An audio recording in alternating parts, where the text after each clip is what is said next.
Clobberin' time!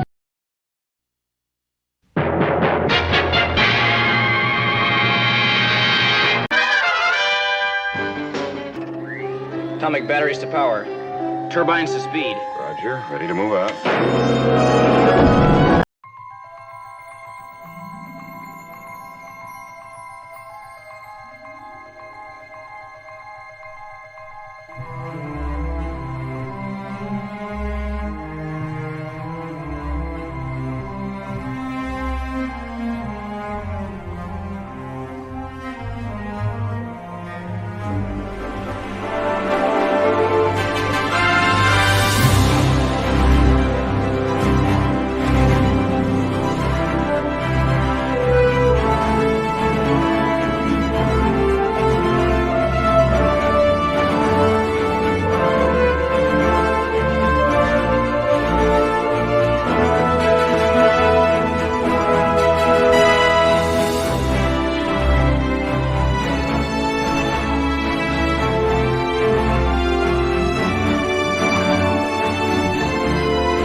It's clobberin' time!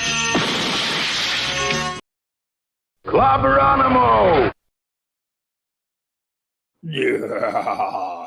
Greetings, clobberers, clobberonimos, clobberettes, clobberoosties, clobberoids, clobberologists, clobberians, and every other kind of clobber out there. And if you have not clobbered yet, the secret is, folks, to bang the rocks together, guys.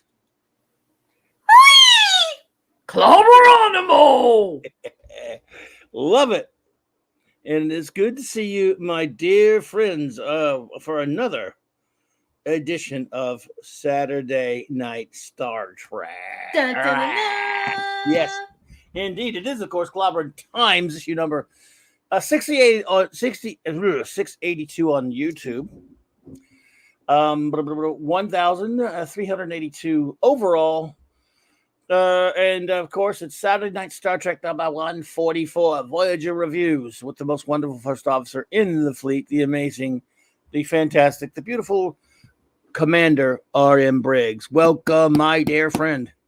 Hi, best friend. I love you. That was such a kind and thoughtful opening. I love you so much. It is such a great honor to be here. Hail to the chat. Good evening, everyone. Welcome to Saturday Night Star Trek. 735 Club Clobberers. We are going to have such a great time tonight as we discuss Star Trek Voyager. We're doing episodes 13 through 16 this evening. I'm so excited to hear what you have to say. I want to know what your ratings are. It's going to be fab. Before we get to that, though, I just want to remind everyone that I have a new book coming out. I'm selling the stories a la carte, which means I'm selling them one by one in my new science fiction collection. They are available through Kindle and through Amazon, and they're 99 cents each. But behind the scenes on my Patreon, I have these marvelous human beings who have stepped forward to be patrons of my previous book and my new book. These are marvelous human beings. It's like stepping into an Oscar Wilde short story or novel, where these these people have come forward and said, we love your art. Let's make this art happen. So without these people, I can't go to conventions. I can't buy advertising. I can't do all the things I have to do as an independent author. So I have to thank them because they are just marvelous. Larry, Tony Stark, Sean Carter, Sean Carter from Mars. See, I can't say it any other way. Cardinal Sin, Gil Babel, may you rest in peace. Thank you for always promoting my work and for being such a great friend to me. Shuta, Gwagnar, Dave, Chris Persia, Scuba and Leslie Pete, Eric K. and Kirby, Enigmatic Drop Bear, Michael and Cassandra Beacom, Mark D with a C, Anti-Derivative Jill, Maximum Redstone, JT Cook, Dadman and the Dadman Clan, Lord and Lady Thoth, and of course, Lance, I'm chucking you some cheese, my beautiful little pepperoni, Rob Altus, and Tyler. Without these people, big conventions don't happen. These events, the book launches that I'm doing, the outreach that I'm doing into the community. So I love you folks. And thank you for all that you do. I also want to shout out the lurkers, especially folks like thank you so much for joining us behind the scenes, for watching us after and during, but not participating in the chat. You don't have to, but you still should be thanked for promoting Clobby's channel and for promoting this show and just for being a part of it. We appreciate you so much. I also want to shout out the Wrenches. Thank you so much for joining us and helping us with the show this evening. And talk about helping the show this evening. Let's talk about Mark D with a C. Mark D with a C, our spectacular chief engineer who is behind the scenes creating wonderful things for Clobby and I and helping us with the show. So we love you, Mark, and we know you're out there. So thank you so much for everything you do. Best friend, Yes, I love indeed. you. Let's do this show. Let's do it! Yes, indeed. Yeah, absolutely. Good to see. Good to see you all here, man. I tell you what a great crowd we have. Look, Shooter gifted 10 clobbering times memberships. They're just shocked. Oh wow, that's so amazing. Shooter, thank you so much, my friend. Appreciate that so much. That is much appreciated. So if you haven't got a membership, folks, and you don't know how this works, Shooter has just purchased 10 memberships. They're up for grabs. Once you have that membership, it's quite wonderful because you can have a one-on-one chat with Clobby. He does these member streams, and they're a lot of fun. And we also have some silly emojis that have lots of inside jokes, and you can participate with those as well. So thank you so much to Shooter, for building Clobby's channel. We love you. Yes, I haven't had too many of those in chats, but we have a few, and we'll have another one. Was going to be this week, but it's going to have to be moved to next week because I realized ended up having agreed to go on Nick's show Tuesday night. So nice. Anyway, there's one coming, folks. But there is one coming next week, right before Thanksgiving, I believe. So, all right, let me see. Let's go here. Let's see what we're up against. Oh, okay. I'm trying. I like to get the names of everyone that come in, as you all know, so we can shout you out accordingly. Here we go. Sorry, having some technical difficulties. Stop it. Oh well. All right. So. Where was we? What are we doing now? What are we? Oh, shout-outs and shout-outs, of course. Sorry, but I was totally off track there for a minute. I apologize. Computer, data being received. Non sequitur. Okay, so what's going on? Here's what's going on, folks. My appearances, I guess, in chronological order for the next upcoming week. For show notes here tomorrow night, of course, the great Mark D with a C has on his great channel. I'll be there with him. And Sunday Night Geekery, 10 p.m. Eastern. And as always, it's a blast. Just kind of, I guess you could say, closing up the weekend geek, or kicking off a new week, however you like to look at it. But either way, it's a lot of fun. So please, okay, sorry, writing some stuff down. Please join us for that. And where am I? Okay, we go. Sometimes it becomes eatery, though. I must warn you. If Mark is there, it will definitely turn into eatery. I don't know about definitely, but it could happen. So, and anyway, Monday night, kicking off next week, all kind of broadcasting. As you know, it's Doctor Who month on Clobbering Times. But before that, I have a double feature. Monday night, Mark C. Comics Talk. My buddy J-Man will be joining me. It's the B Monday of every month. That means we will return to Earth B for another excursion onto the planet of the wackiness of Bob Haney, the wackiest writer in comics history. That is a cool poster. Oh, thank you. And we're going to Brave and the Bold number 113 from 1972, I believe it was. And yeah, we're going to have a lot of fun with that. So yeah, we like to tackle a Bob Haney comic every month, and then this will be a lot of fun. We're having a blast doing these shows, and so yeah, it's great stuff. The great Bob Haney, folks. We cherish him. And then later that night, because this is a special time, by the way, 6 p.m. Central, 7 Eastern. Later that night, Monday night, Mark C. Comics Talk. As I said, it's Doctor Who month. I did a whole show about Doctor Who comics, the history of, last week a little bit. And this week I'm going to review a comic, a classic comics, Clobby review, or whatever you want to call it. I'm going to review the IDW comic from about 10, 12 years ago, whatever it was. Doctor Who crossover with Star Trek The Next Generation. Nice. Yeah, and I will review all 8 issues of it. On me damn on. So there. That is going to be very, very interesting. Going to be fun, yes. It's pretty interesting stuff if you're a fan of either show, and especially if you're a fan of both.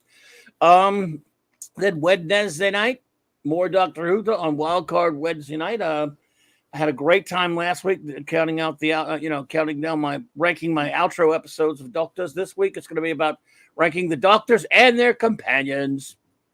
Our favorites and our not so favorites and stuff of real Doctor Who only, of course.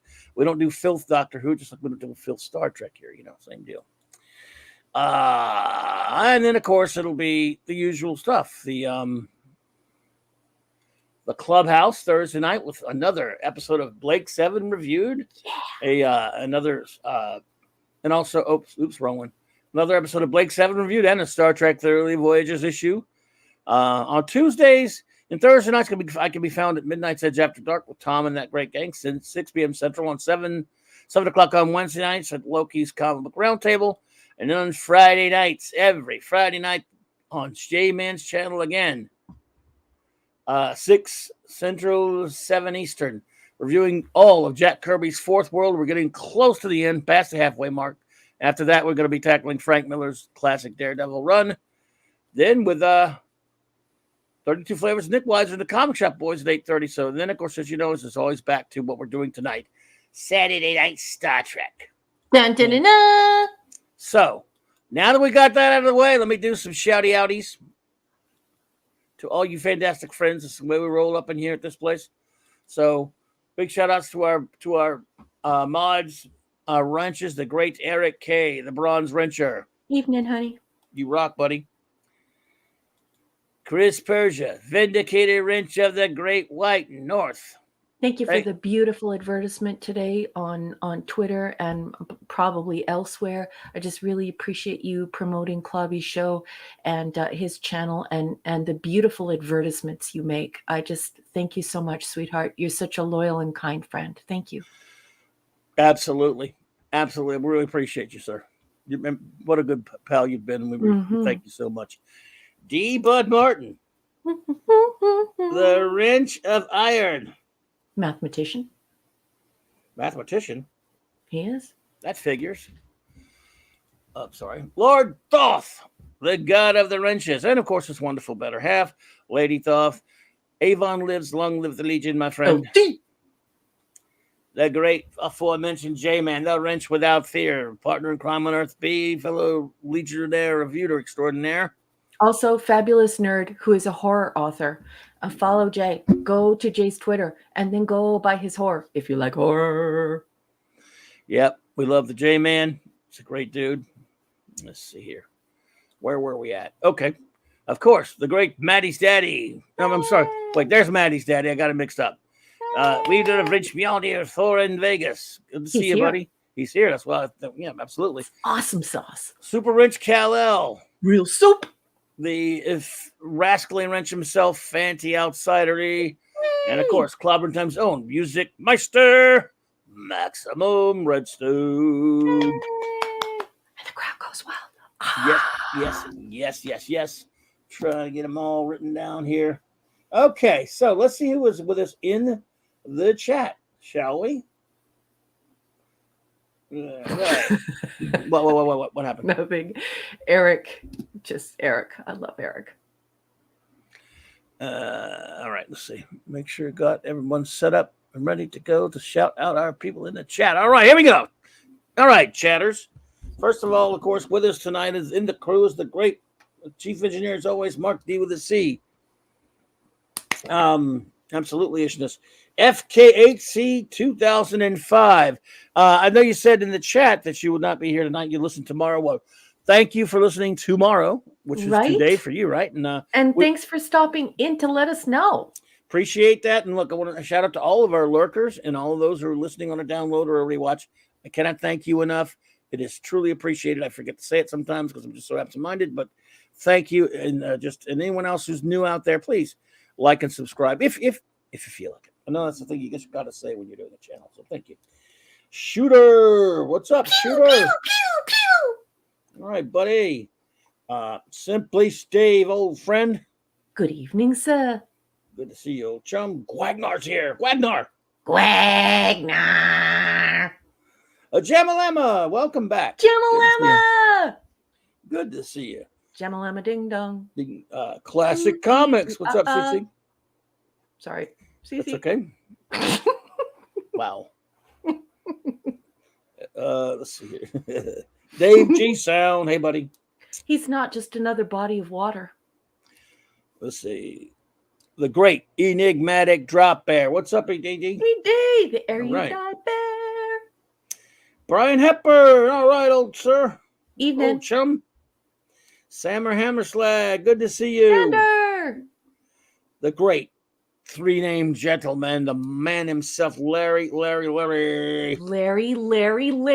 A man so nice you should say his name twice, perhaps thrice. Larry, thank you for everything that you do for me and Clobby and for everyone else in the indie creators and makers in our community. We just love you and we appreciate you so much. Looking forward to a conversation with you this evening, fine sir. Shooter, that's true. Everyone, I guess it may sound. That's why I've never said it till recently because I thought I was supposed to say it. I guess the cult finally got me. I don't know. He said it's cultish.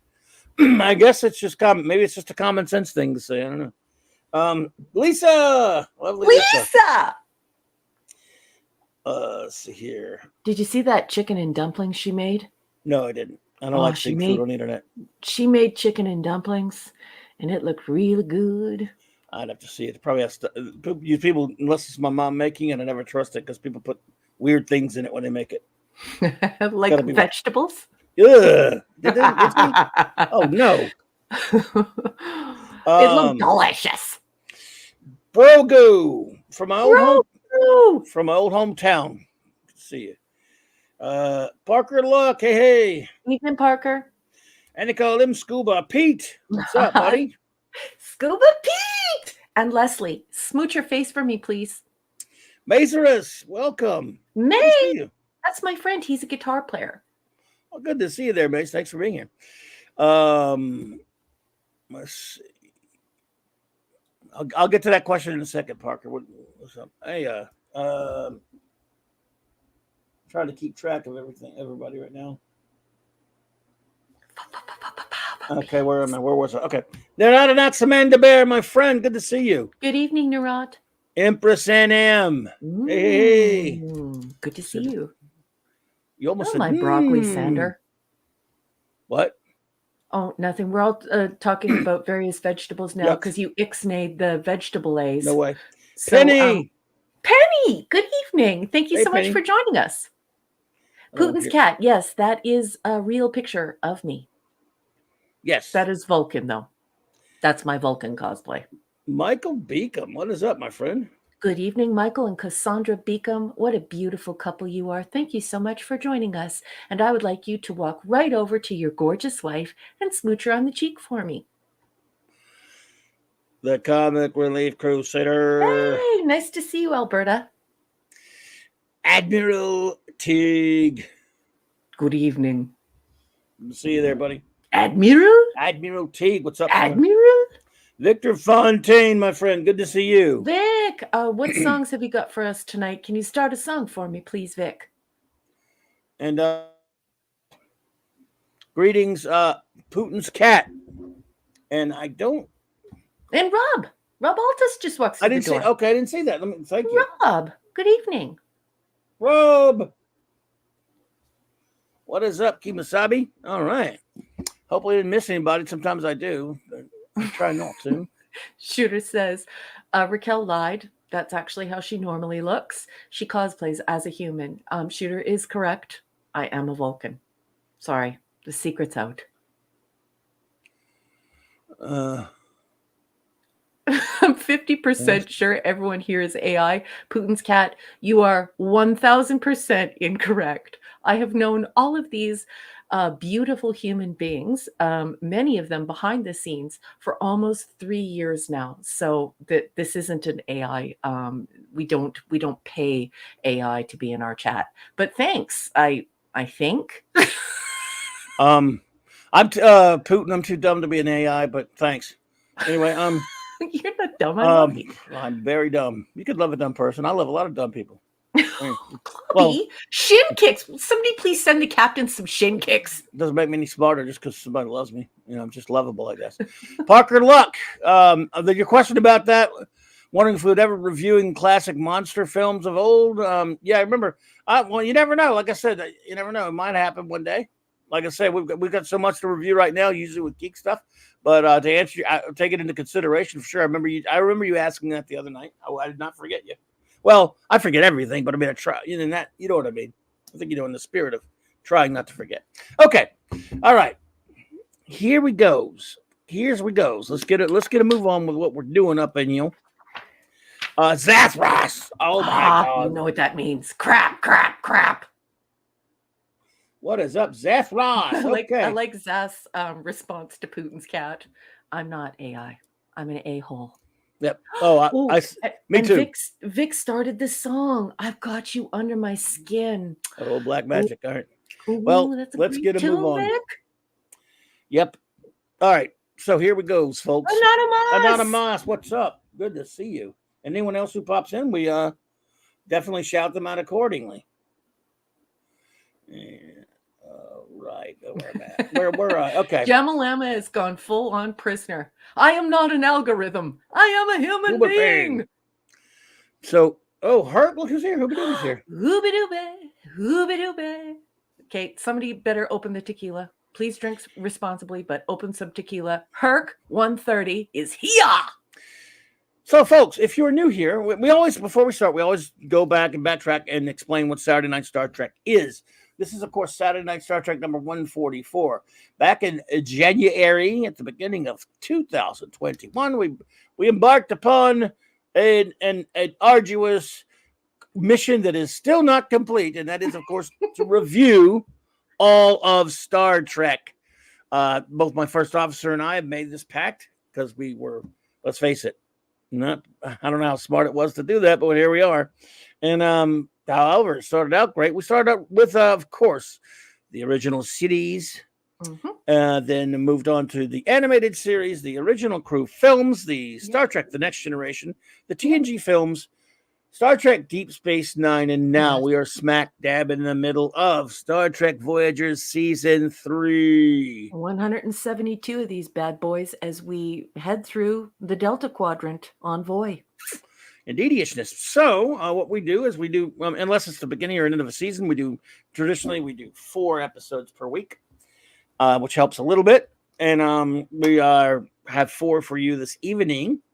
And what I will do is I'm going to turn it over in a second to my wonderful first officer. She's going to give us a brief synopsis of each episode, and we will stop after that, talk about it a little bit, and then and rate it. Princess Fiona, what's up, lovely? Curtsy.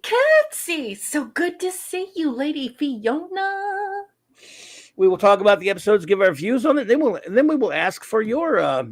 We allow our chat, of course, to give a rating and a few. Give us a few 3 or 4, maybe 5 chats about feelings and views about the episode. So there we go. So number 1, shall we get started? Let's do it, boss. Or let's do it. Are we ready for our first episode of the evening? We are. All right. Well, that is called Fair Trade. And like the boss said, we have to start off with a little bit of a summary. And this helps the Trekkies who didn't have a chance to watch the episodes to, jog their memory and say, oh, yes, I remember that episode. So we read from Wikipedia. And the reason being is Wikipedia offers us a copyright solution, as well the fact that it is usually concise, and that's conducive to a podcast. We don't want to go on and on and on reading from a book, but we usually like to use books because, of course, they are vetted, and the stuff that you are seeing on IMDb, the stuff you are seeing on Memory Alpha, and the stuff you see on Wikipedia, that's user-generated stuff, and it really hasn't served the fandom. Most of the fandom, many people in the fandom, believe the stuff they read on these user-generated sites, and it's inaccurate. So, if you're looking for information on the production, or you're looking to have these facts about Voyager, we hope you will turn to the celebration text or the companion text. But other than that, we are going to read extemporaneously from Wikipedia, and that means I haven't read it before. This is an entirely organic show. I don't discuss my reviews with the boss beforehand. We don't discuss the episodes, and we don't do that with the chat either. It's just a bunch of Trekkies having a mini Star Trek convention every Saturday night and digging into it, the good, the bad, and the ugly. So let's do it. All righty. So let her rip. Fair Trade, Season 3, Episode 13. This is production code 156 if you were following in the companion or in the celebration. This first aired on January 8th, 1997. Now from Wikipedia, and it's probably going to suck because it's user-generated. Don't worry, we laugh together. So saddle up, lock and load. Voyager encounters a region of space known as the Necrid Expanse. Neelix is unfamiliar with the space beyond, which causes him to worry that he will be of no more use as a guide. Voyager docks at a nearby space station to take on supplies and information, where Neelix meets an old Talaxian friend called Wixiban. Neelix offers to help Wixiban retrieve medical supplies in exchange for a map of the expanse. However, the trade actually involves illegal narcotics. And I should mention, because it isn't in this summary, that the reason why he has to do this is because this is such a poorly known area of space that no maps exist. Yeah. So this would be the elusive map that he's looking for. Right. Yes. Yeah, of course. Mm-hmm. The trader reneges on the deal and attempts to kill them once he receives the goods. But Wix shoots and kills the trader. The Talaxians both escape undetected, but Neelix is furious. Bahrat, the owner of the space station, investigates the incident and discovers that the murder weapon was a phaser from Voyager. Neelix and Wix are questioned by Tuvok. Wix denies any knowledge of the incident. When Tuvok leaves, Wix explains that the drug trade was not his scheme, but he was simply working as an agent to pay off debts he had owed to the Kalati, a ruthless group of drug dealers. He asks Neelix to steal a sample of Voyager's warp plasma for the Kalati, reminding him that Voyager is prepared to abandon him. While on Voyager, Neelix comes across Tom Paris and asks how he ended up in prison before joining the crew, and Tom explains that it was because he was dishonest, and it cost him dearly. Just as Neelix is about to extract a sample of warp plasma, he backs off and goes to Wix, insisting that they must tell the truth. Moments later, Bahrat arrives and arrests Tom Paris and Chakotay, accusing them of the murder as they were seen on a surveillance camera talking to the killed traitor. Neelix and Wix go to Bahrat and confess to the crime, but offer to expose the Kalati if Bahrat does not charge them. with a crime that should say, whoever wrote this, I'm going to put you in the agony booth. A setup is arranged, but ultimately goes wrong, resulting in an explosion. Neelix wakes up in sickbay. He learns that the charges have been dropped. The Kaladi have been arrested, and Wix was able to leave. Captain Janeway confronts him and harshly chastises him for his actions, but adds that he's more than just a crewman. He's part of a family. She puts him on punishment duty, but he is immensely relieved. Kind of like, so boss, please tell me, Captain, my captain, mon capitaine, please tell me, what do you think of fair trade?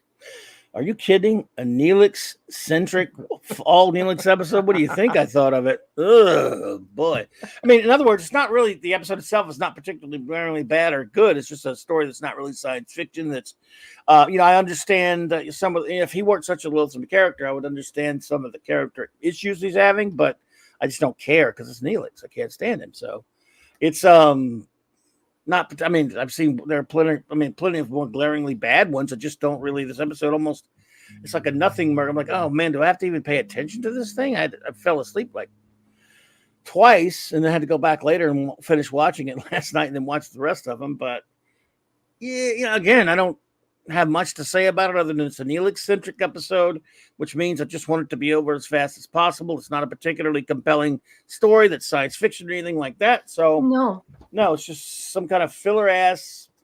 I mean, I get that they were using it to set up the stuff about the naked expanse, the necrid expanse. Mm-hmm.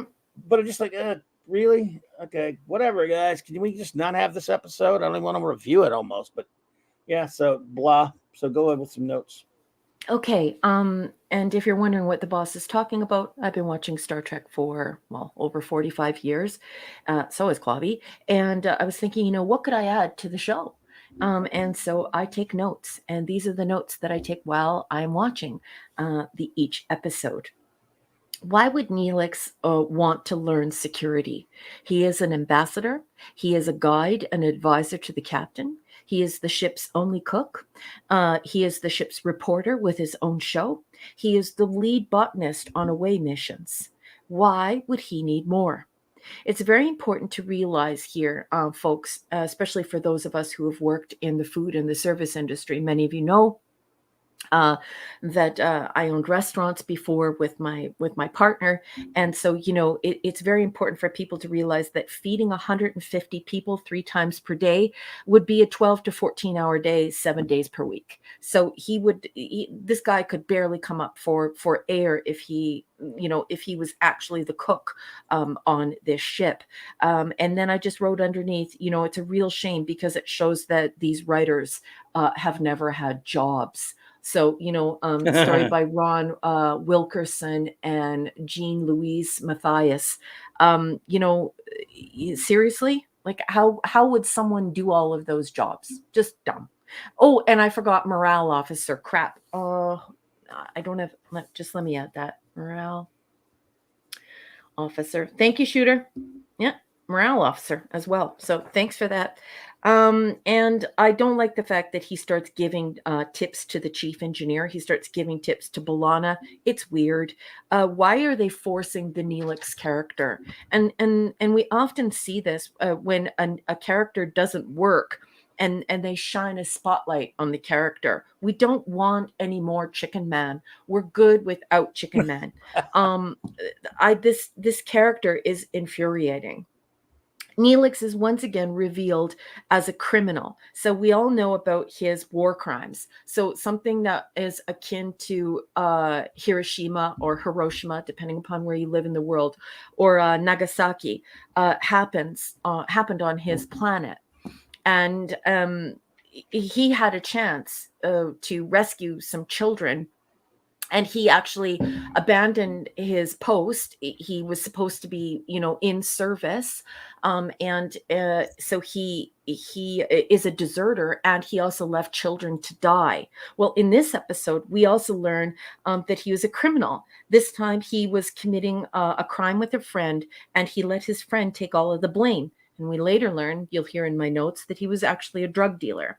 So Yeah, Neelix yeah. behaves, and then Neelix behaves like a jealous, ungrateful a-hole. I don't buy this storyline. I think it's BS, and it's just more of him acting strange, like when he's overly protective of his toddler lover, Cass. Another thing I don't like about this story is the way it's written. It's telegraphed like a slow motion punch. So it's unenjoyable because we know exactly what's going to happen. It's only a matter of time. We know what's going to happen. Wix reveals Neelix was a drug dealer. Neelix lies and obstructs justice. Nothing happens there. Another thing I don't like is I said this word a long time ago as an academic when I first started podcasting. And since then, I've been hearing lots of people say it, some people saying it more than others.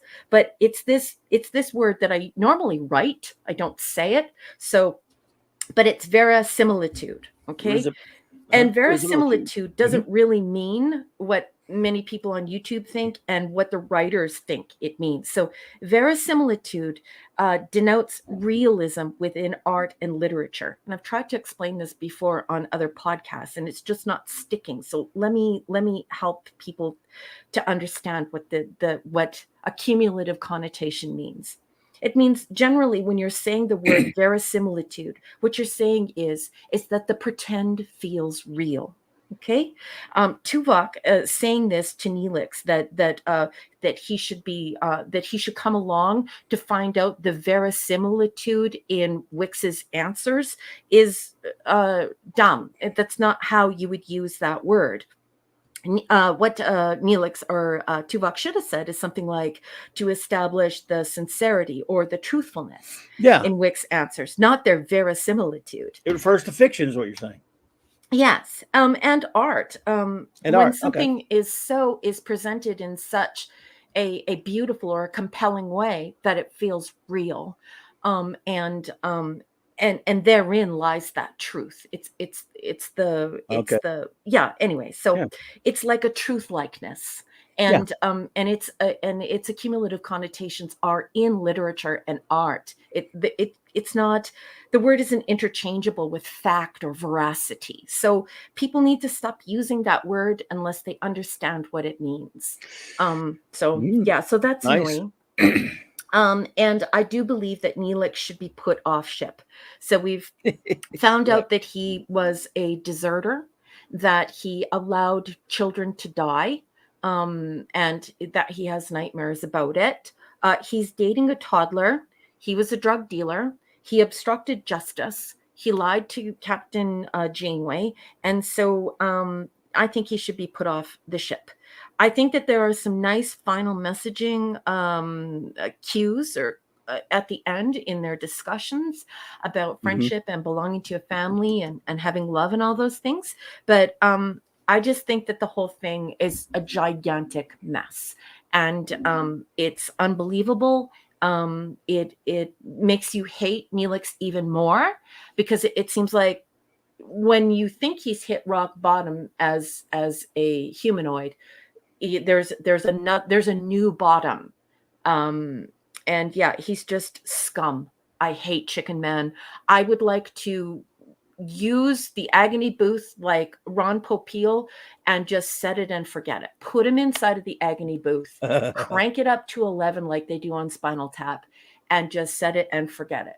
I can also think of a great place for the Klingon pain sticks, and not his ribs. So don't like this character, didn't like this story. It's just dumb. Stop forcing Neelix and look up words in the dictionary before you use them. Good idea. By the way, guess who's here? Who? The Tetrarch. And the Tetrarch's here. Oh, hi. So apathetic. Hey, good to see you both. Thank you for being here. Did I say that I don't like Neelix? I love you, Rob. I'm pretty sure that you did. Draw that man in a chicken suit. It's the Chicken Man! So, I don't like him either. So, it was just kind of mostly dull to me, but I definitely agree with everything you said there. It's not First of all, even without any of that, it's not a particularly entertaining episode because I guess because it's him. Any other character, I probably wouldn't have been big on it either. I guess it's They give you no reason, don't a similar do they, story, but Captain? no, They no, don't no, give they you don't. any reason. You should be cheering for this guy to overcome this his fear of not belonging and wanting to be a part of this team and finding his way to truth. Instead, we find out another disgusting thing that he is, and he's not even sorry. So he tells the truth once in his life. The guy's a garbage humanoid. Garbage. Yeah. Yepper. Indeediousness. So let's just ditch this one quick. Let's get out of this one quick if we can. Okay. What is your rating for Fair Trade? Well, I loved your review of it. I love the fact that you said it was just boring and you're not cheering for him. And this is just something where you're like, why am I watching this? And I just didn't like it, boss, for the same reasons you didn't. It's a D for me. I also give it a D. It's just, I think there's a lot worse out there. Just yuck, it's just big old nothing burger for me personally. But my friends out there in the chat, please now feel free to put forth any ratings you may have and any words you may have about the scintillating episode Fair Trade. Maybe you liked it. We'll see. Or if we'll get it going. And we will read them. Because that's how we roll up again. Righty. Yeah, we'll give it a second, then we'll get some of these collected up here, and then we'll get smoking on it. We'll see if we can knock this one out pretty quick. It's just not really even worth a lot of time. Like a lot. Well, that's a lot of episodes, really. Some of them are worth beating up on. Some of them are worth praising, and some of them are worth going, get out of here. All right. The great Scuba Pete says, carry on my Voyager ones. Neelix saves the day after drug deals are done. Neelix Wearley, he's the best. Don't you cry no more. Wow. You and your I love singing. it when Scuba makes you sing. Yeah, but I'm fumbling all over the place because it's just not. No, everyone loves it. It's terrible. Because I'm not making them. No, you rock. Embrace it. Embrace it. I believe me, I know terrible when I hear it, and I am terribly. All right, here we go. Zathras is because it's the best review of all. It says, F boring. Love you, Zath. Zathras says F. It's boring. Thank you, Zathy. Enigmatic Drop Bear says D plus. This episode is to the point in the series Voyager in a nutshell. It offers up intriguing possibilities and fails to explore them, falling back to its tired, now cliched story patterns. Yes. The opening scenario could have been a series reset, broaching of the big purple cloud beyond the limits of Neelix's knowledge. They could have literally and metaphorically crossed a frontier. Yeah. It instead retreated to the safety of the familiar, yielding another episode that is uninspired and derivative. Yeah. It offered up the prospect of boldly going somewhere new as explorers, traders, and ambassadors, and then proceeded not to. Right? It opted for a trite moral tale about the consequences of dishonesty. It was basically an ABC afternoon special. Rather than relegating Neelix, it decided to further develop his character, giving him an excuse to continue rather than the welcome relief of resigning him to cryostatic suspension. Boy, would that have been nice. Voyager continues to be the television equivalent of paint by numbers. Please, someone with an imagination and that understands Star Trek, overhaul the show's writer's room, that is. A day. Yes, it's a big team. You'd think that they would help one another. Laying it down. Yep. Lisa says D. What a joke. Tom needs Neelix's help to find a box. Tom gave good advice to tell the truth, and Neelix should have listened. Neelix is tragically flawed and encapsulates the bird brains of humanity and idiotishness. Well said, Lisa. Shooter says D minus. What's the difference between Neelix and Kess? One succeeds at every profession they adopt, and the other fails every time they do. Why? Opposites attract. Why? He is super Kess, after all. Did the map dealer have Vorta ears? I don't know, maybe. In fact, many of the background aliens seem familiar, as if they were related to Alpha Quadrant species. Lazy costume department? Yeah, good call. Good call, Shooter. I don't get why he wants to stay on Voyager, foregoing his people to stay with humans. But if they're all alike, I understand they need to get as far away as possible. If they're all like him, sorry, I understand. Yeah, exactly. If he makes us, my people are too much like me. I can't stand me. So why do I, trust Neelix to have a dubious criminal history and get suckered into a drug deal? Drugs in Star Trek is a no-go, and Neelix is a dud. Janeway should have kicked him off the ship immediately. But no, it's too touchy-feely for that. Plus, they wouldn't get rid of a regular cast member. I would have thought Talaxians would enjoy eating worms. Yeah.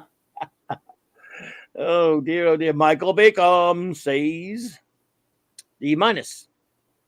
Or no, D, sorry. It's a separator. Neelix is one of the reasons I tuned out of Voyager the first time round.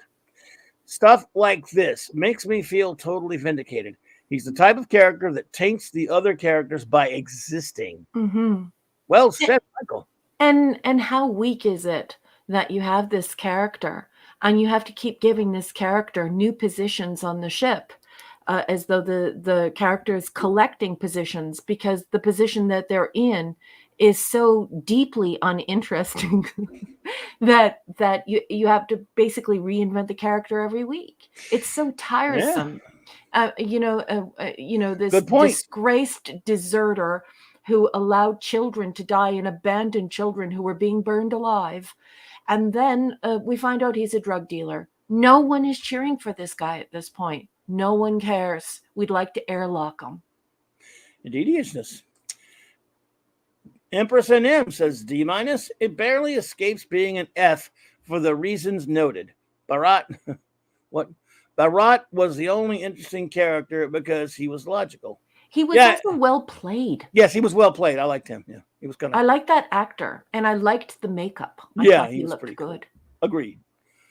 Hurt says, I find this episode very verisimilitude. Hey, when in Rome. Ooby dooby. Princess Fiona says, I'm sure they had an extra Law and Order episode floating around and decided to shoehorn it in onto Voyager, as they often do. I'm sure you're probably right. The only thing Voyagers should be doing is replicating spare parts for their journey. Yes. You got it, Fee. And what's with the stupid region of unmapped space? Mm-hmm. Doesn't anyone have a telescope? You can literally see the freaking stars. What's there to map? They use their sensors 99% of the time anyway. Good, well-made point there. Fiona works in physics, in case you don't know her, so that's why she's just like, what is this crap? What is this crap? Another terrestrial concept shoved into space where it doesn't belong. They could fly above the ecliptic and take a look, or go around it. More lazy, stupid writing, pointless, D minus. Pointless. And of course, it's pointless, D minus. Addendum. The Marvels was a disaster worthy of the filth. I saw it. The attempts to present this movie as anything other than an unmitigated failure are just embarrassing. Well, it's not a review of this, but RR. We'll definitely. We've already, tomorrow night on the Geekery, we'll talk more about the Marvels on Mark show if you want to hear us rag on it some more. Eric K says D. Neelix is incompetent at everything, cannot even find a box. Guy gets 20% off the top of of any trades. How does it get any business? How does it get any business with that much tax? Yeah. How does the space station get any business with that much tax? Yep. 20%'s a lot. A lot. Yeah. Well, sounds like a bunch of. No, I'm not going to say it. I was about to get. We don't get political around here. Tuvok should have gone to Cass to sense the station and ship to find the culprit of the murder. We learn more of what a scumbag Neelix is and how much Tuvok should not be a security guard or officer. Yeah. Epic failure. Like, Tuvok is not good at security. At least when bad writers are writing them anyway. Yes. Yeah. Dave G. Sound says B. Chicken's desperation being needed. Barat overseeing is a fairly pleasant antagonist. Wick's background, but final loyalty. Mm-hmm. Then Bangway punishes us by making him stay when he offered to leave. Dave G. Sound. Good point, AG. Jilly is here. Hey, Jill. Our communications officer, anti-derivative Jill. What's up, lovely? Hey, sweetheart. Gives it a C. Says, well, fairly interesting to see what his life was before irritating the crew of Voyager. Jill. This was basically first Judy. Yeah. Mm-hmm. Yeah, there you go. Except in that case, someone took responsibility. Neelix is given a pass. Yeah. Did enjoy the admission that he's not needed for cooking and is useless as a guide, which is a self-aware thing to admit narratively. But I was unconvinced that this will be addressed further. No, I guarantee you it was dropped after that. They didn't even care. Mm-hmm. And he acts so innocent when he's having these exchanges with Wex, Jill. And you know what I mean. Like if Neelix is this accomplished drug dealer, and it like crafty enough that he made his buddy, go to jail for it instead of him. Why do we get the babe in the woods routine? Like, why do they make it seem like he's so innocent? Like, they keep on heaping all of these horrible crimes and these horrible proofs that he is a creature of no character whatsoever, and we're supposed to buy that he's innocent. It's just weird. It's just weird, and nobody buys it, right, Jill? Deviousness. Where were I? What's the last one I did? Jilly. All of it? Yes, I believe so. Making sure I've lost my track of where it was now. Okay. No, I'm good. Now I remember. Off topic, but did Gene Roddenberry ever make comments about Neelix? He was not around by the time he had passed away. He passed away in 1991. What might he have said if he didn't? Yeah, was not around yet, but I don't know. I mean, can't imagine him liking him, but well, who knows? I think after cultivating a relationship with physicists and folks at NASA, I think the first thing he would say is, "You need a science consultant immediately. You need to stop talking about the crew and periphery. Let's focus on the bridge and the relationships on the bridge. Let's focus on the development of the captain and her immediate crew members, not on these secondary characters." I think that's what he would say. What do you think, Lobby? Yeah, I mean, I think, and if he's asking what they would think of what he would say about what's he saying? I think he's asking what he would say about Neelix. If he's asking what Roddenberry would say about Neelix, I don't think he would be particularly fond of him. But look, he kind of gave us Wesley, so nobody's perfect. True. Yeah. Maybe he just said he would have wanted him to write him better. I don't know. Yeah. Sorry about that. There's not much of an answer there. I apologize. And Parker Luck says D-. I have to agree. Neelix is so bad of a character that he is the worst alien that any Star Trek series can have. Essentially, he is Star Trek's Jillian. Just saying. Jillian? Or is it Gilligan? I don't know. That's in Jillian. Gilligan, and that's a wonderful characterization. I like Gilligan as He's like evil Gilligan. He's Mirror Universe Gilligan. He's unfunny Gilligan. Yes, Gilligan and was plus funny. Gilligan is entirely innocent. But Neelix he- isn't innocent, Yeah, so he he would said- have to be Mirror Universe Gilligan. If Gilligan's what he's talking about, I said Jillian, and I only Yeah, other Jillian I can think of in Star Trek Well- is the one from Star Trek 4. So anyway, Autocorrect. Yeah, probably, yeah. So let's see up in here. RRTNZ said, I give it an A+ for a sensitive and thoughtful exploration of Neelix's inner being.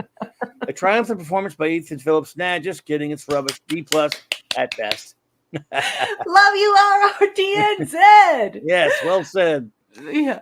The Tetrarch of Adamant says a Star Trek series should almost only have script doctors and editors and science consultants, then just adapt the stories bought and submitted by actual sci-fi writers. You mean like the original series? Yeah, that's what they should do. Like the first 2 seasons of the real show. Yeah. Yeah, just take some really nice short stories and have some teleplay people get in there, dig in, and make something good. You're making too much sense there, buddy. Okay. Fanty outside, he says D. His is a prime example of the problems with Neelix. He's like a nervous small dog wanting to help, but just being annoying. Part of the problem is his insecurity. No one ever sat him down.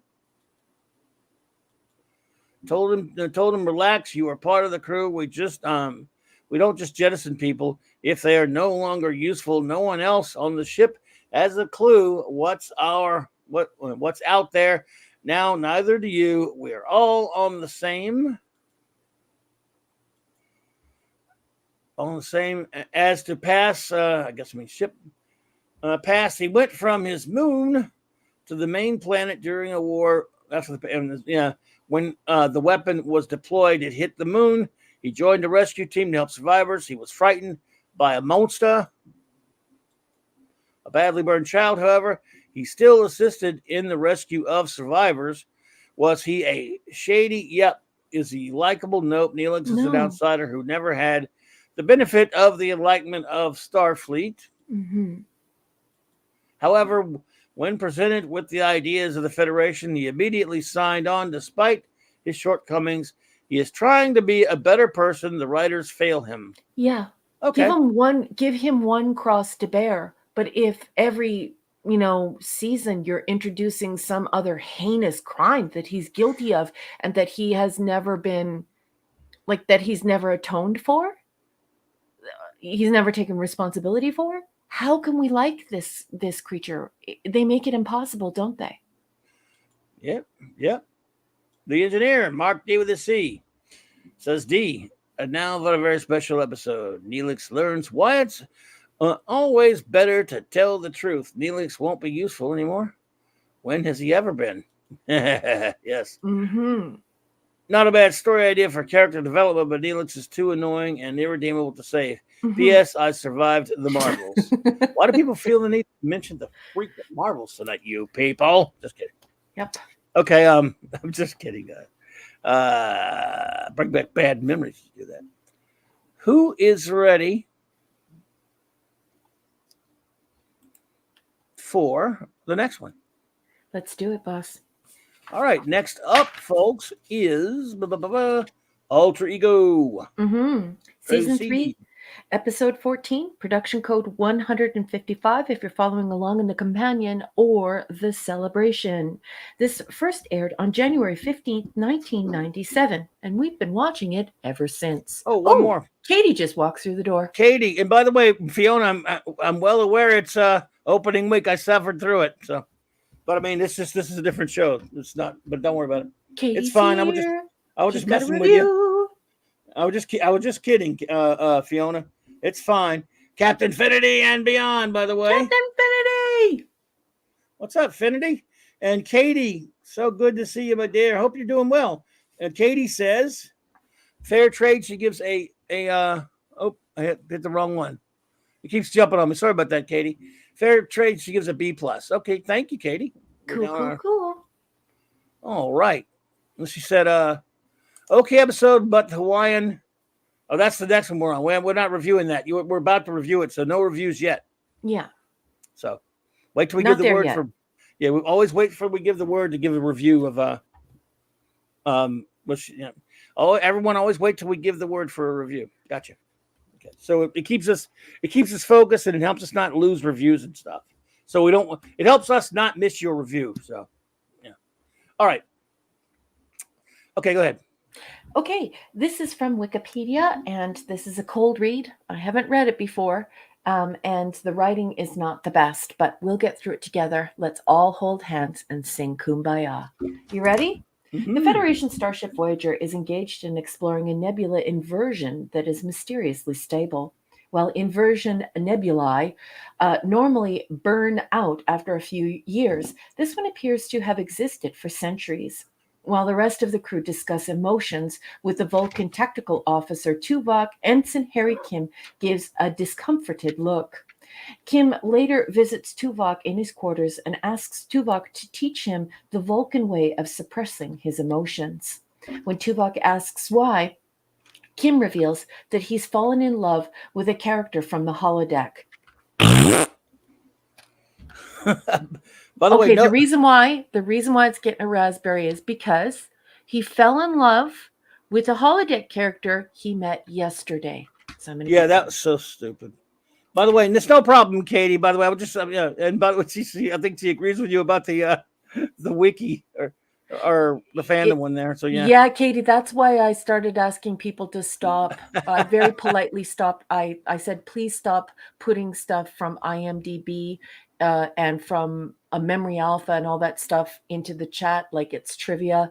It's all crap, and they've absolutely ruined it. And much of it was false before, a factoid. Now it's like most of it. So we move from much to most, and it's just, you just shake your head when you read it now, and it's ruining the fandom.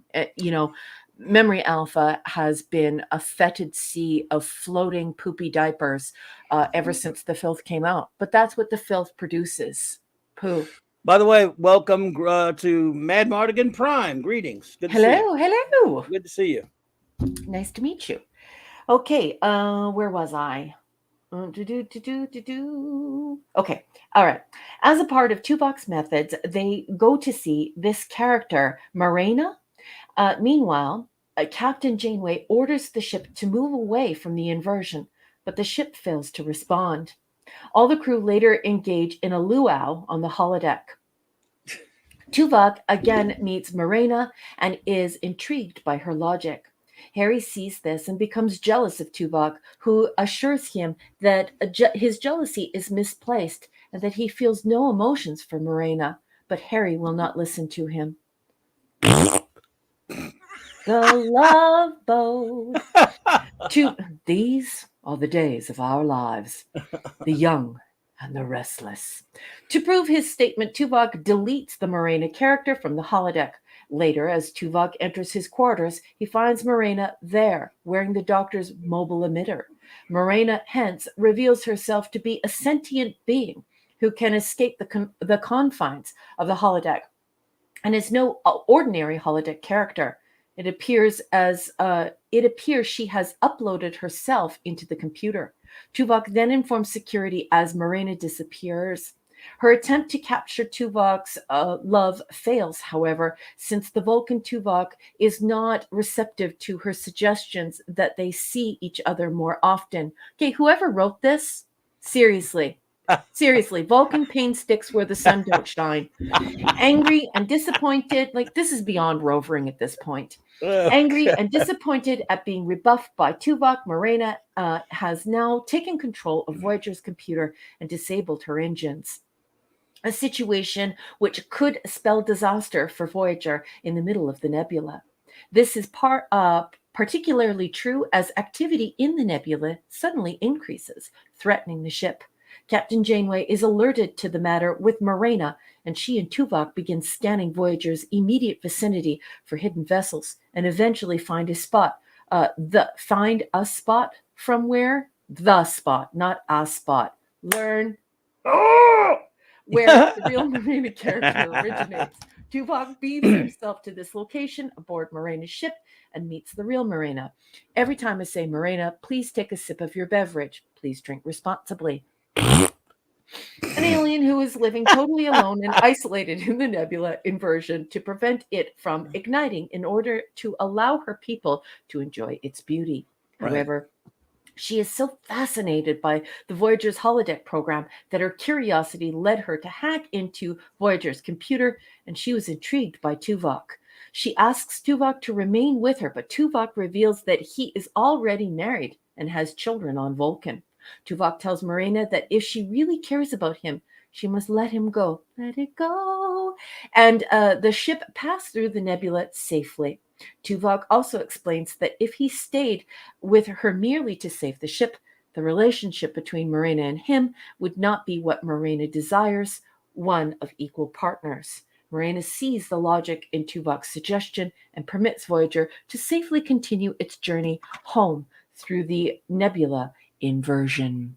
And that is all Wikipedia crappily has to say about the craptastic, crapalicious summary of Alter Ego. Boss man? Yeah, I don't know. I think there are actually some pretty good, interesting germs of a science fiction story in here. I just don't think it's particularly well executed. I mean, because they look, I understand trying to give you a head fake, trying to make it think this is going to be a lighthearted holodeck episode, which we're getting all kind of fed up with at this point anyway. For once, the holodeck just isn't completely responsible for it, like a malfunction, but still, it's someone using the holodeck again. They really get tired of the for a while. Harry, and I remember making fun of this back when it first came out. Harry falling in love with a with a holodeck character. I mean, look, in 24 hours. And yeah, I mean, well, there's even an exchange between him and Tom when Tom said, "Hey, look, man, we've all fallen in love with holodeck character. Really, we all have, all of you. Hey, Midnight's Oblivion. Good to see you. Midnight's Oblivion. Nice to see you. I'm like, that's a common thing? It was never, TNG, other than what happened with Barclay, that was never really mentioned that's the kind of thing that I mean, I don't know. It didn't seem like the kind of thing that it would be that common. But he said, we've all done that, Harry. Now, again, that also undercuts your story because the whole point is she's not a normal hologram. We find out later, right? Mm-hmm. She's being hacked by Morena. Mm-hmm. So she's different. Mm-hmm. There's that.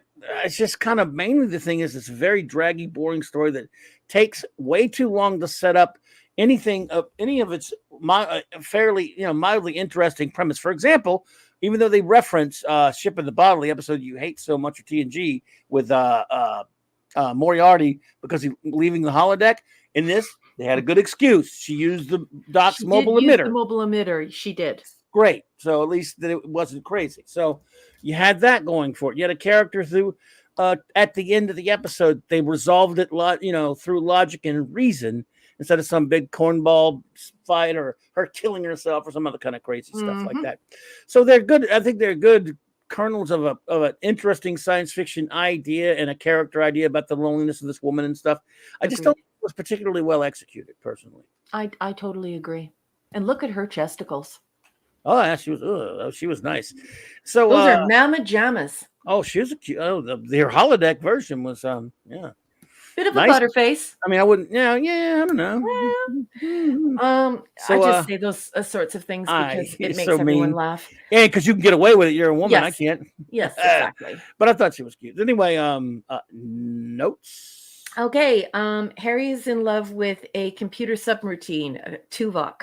And this is ridiculous because he says it's like yesterday, or I think the day before. Anyways, It's within 24 hours. He quote unquote falls in love. The thing is that I think that this story has a little kernel, like a little golden nugget of a story that they can't bring to fruition. And this is a very nice science fiction story here. It's deeply inside of it. There's a nice science fiction story because it really asks the question, can humans be in love with an AI program? And I think that this is going to be a huge issue as a comm tech scholar and as a science fiction author this is really futurism. This isn't science fiction or science fantasy so much as it's futurism, and it's quite wonderful because that is the mechanism of science fiction, grappling with these uncomfortable things that are futuristic. We know they're going to happen, and how are we going to deal with it once we get there? So I just wrote in my notes, this is definitely going to be a real life issue very soon, especially when Yeah. you look at transhumanism. If we're going to have this effect of transhumanism, even if we can't accomplish it on a biological level, and it's just the replication of computer subroutines trained to ferret out how someone would actually react. This, I think, combined it's going to be a huge thing. And that's why you should read my 2 short stories, Happily Ever After and Heaven. Anyway, I love this idea. I wrote 2 short stories that involve this idea, and I think it's cool. But like the captain, my beautiful, amazing captain, who is my Star Trek soulmate, I see a huge issue here with the execution. The next part of my notes are the love boat, and I don't like things like, the laser made out of real flowers. Going down to the dollar store to go and get flowers, it's not good form. At least have real flowers. The thing I don't like is we know at the outset that Tuvok is happily married, and he seems as though he's tempted here, which is weird because why would he be tempted? He's a Vulcan. But remember, they have a Tuvok eating meat. He might as well be sitting down with Oh, Captain yeah. Archer having a T-bone steak every night. So Yeah, I he think there's did. a bit of a betrayal of what the species, the Yes. Vulcanian, Right. is.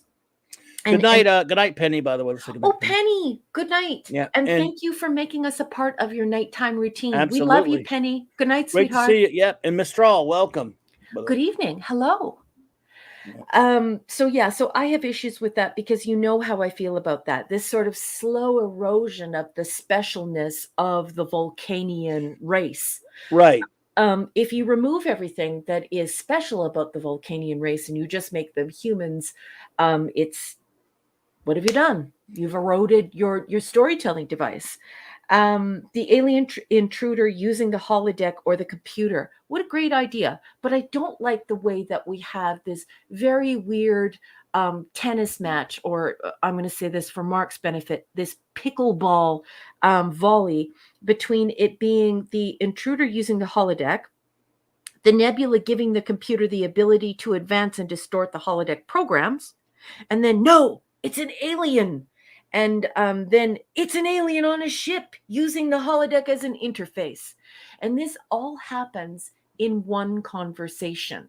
And it's as though they are reasoning it out sentence by sentence in this pathetic pickleball volley. And it's weird to watch. It's too much. Have them, have them settle on this idea from the outset that the nebula is distorting the holodeck programs or affecting the holodeck programs. But you can't have it being an alien intruder using the holodeck, the nebula giving the computer the ability to advance and distort the holodeck programs. Then no, it's actually just an alien, intruder alert, and then it's an alien on a ship who's using the holodeck as an interface. Too much in one conversation, and you're ruining the whole idea. The whole idea of one day we are going to have the ability to decide if we are going to partake in transhumanism. Are we going to allow the AI, artificial intelligence, to take all of every single thing we've ever said, every single thing we've ever done, and put it into a computer that would replicate our personalities? And what of virtual reality? What of going to these places, like Meta wants to create, where you're immersed? It's immersive reality, and that will be a very beautiful place where you won't be fat, you won't have acne, you won't have a small chest, you won't have crooked teeth, you won't feel ashamed, you won't be shy. And you can be anything you want to be, and people can love you, and you can have these connections. Sure, there'll be yucky people in there who will use it for yucky reasons, and we're going to need policing of those environments. But we're definitely going to get to a point where we're going to have to ask ourselves, do we love the AI telling us what grandma would have said? Or are we going to give way to the fact that we actually think this is grandma? And what's going to happen to us when we fall in love with this interface, when we are in that immersive environment and we find it so comforting and so beautiful, and there's no risk. There's no risk of sexually transmitted diseases. There's no risk of being hurt. There's no risk of having bad breath. There's no risk of being rejected, because you can be anything you want. These are very, very important things that are not fantasy. They are not fiction. They are the future, and we are going to be facing it very soon. So if you'd like to explore those ideas, please read Happily Ever After or Heaven on Amazon. I've written about this, and we are going to be facing this, folks. So I think that this lonely alien is very TOS, but we've lost the nugget, like the boss said. We had a golden nugget here. It was gorgeous. We were panhandling, what is it they call it? Panning for gold. We were panning for gold. Almost said panhandling. We're panning for gold, and it's just fool's gold because we forgot about the best part of this story. So they've ruined it. However, I don't hate it because I it don't took us somewhere. Yeah, I don't hate it either. Yeah. Then they crapped the bed. I don't hate it either. By the way, let's say hello to DJ Ronnie G. DJ Ronnie G. And now Laura Harrison. Hey, Hello. Alaric, nice to see you. So boss, I really struggled with this one. I wanted to give it a B, then I gave it a B minus, and then I thought to myself, no, Raquel, you can't let this constant turning over of the cards. It's just too much. Bust. This is a bust, and so Buzz, I have to give it a C plus. We had an amazing idea, and then we just abandoned it for this forever turning over new cards. Your hand went bust. Your hand went bust. I give it a C. I mean, as well, I give it a C. I mean, that's for this show. That's a pretty good rating considering what we've been giving a lot of shows. So it's not. I mean, it has its heart in the right place in terms of ideas. It's at least I think, but yeah, it's just flawed, very deeply flawed. All right, my friends, there you go. We've given our ratings and thoughts on this episode. How about yours? Ratings and any words you may have for the episode. Alter ego. And go. The word is given. You heard the boss. Fire at will. Captain. The captain is given the word. Fire at will. Fire at will. Fire at will. Boom. Yeah, so let's see. Katie was here. Wonderful friend Katie popped in and she said, what is that? Okay, episode, but the Hawaiian. Okay, but the Hawaiian. Yeah, JC and everybody hanging at a luau doesn't jive with me. Seems out of character. She gives it a C. Says Katie, our wonderful Voyager fan, ultimate Voyager fan. Katie, thank you. Let's see. And Katie says 7 of 9 saved the show. Yeah, boy. Yeah, okay, it's tough to argue with that. Fiona is first up. She says. Or second up, I should say, this episode missed a great opportunity to delve into the mental health issues of the crew and Harry Kim in particular. Are we not conserving holodeck energy again? I can't keep track. Yeah, I guess.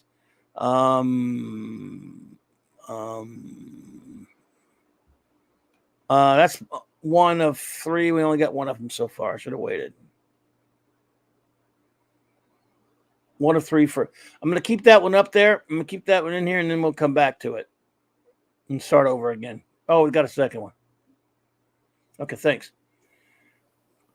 Nope. I zone out for the most part when I realize it's a holodeck ep, and then when Harry Kim is falling in love, I almost completely zoned out. It's essentially watching a show of them watching TV. Yeah, and good pernt. The chat's acting a little weird, just so you know, boss. I got you. We're good. Let's see. Where'd that one come from? Where'd you get that one? Oh, okay. So we're just waiting on number 3 from Fiona.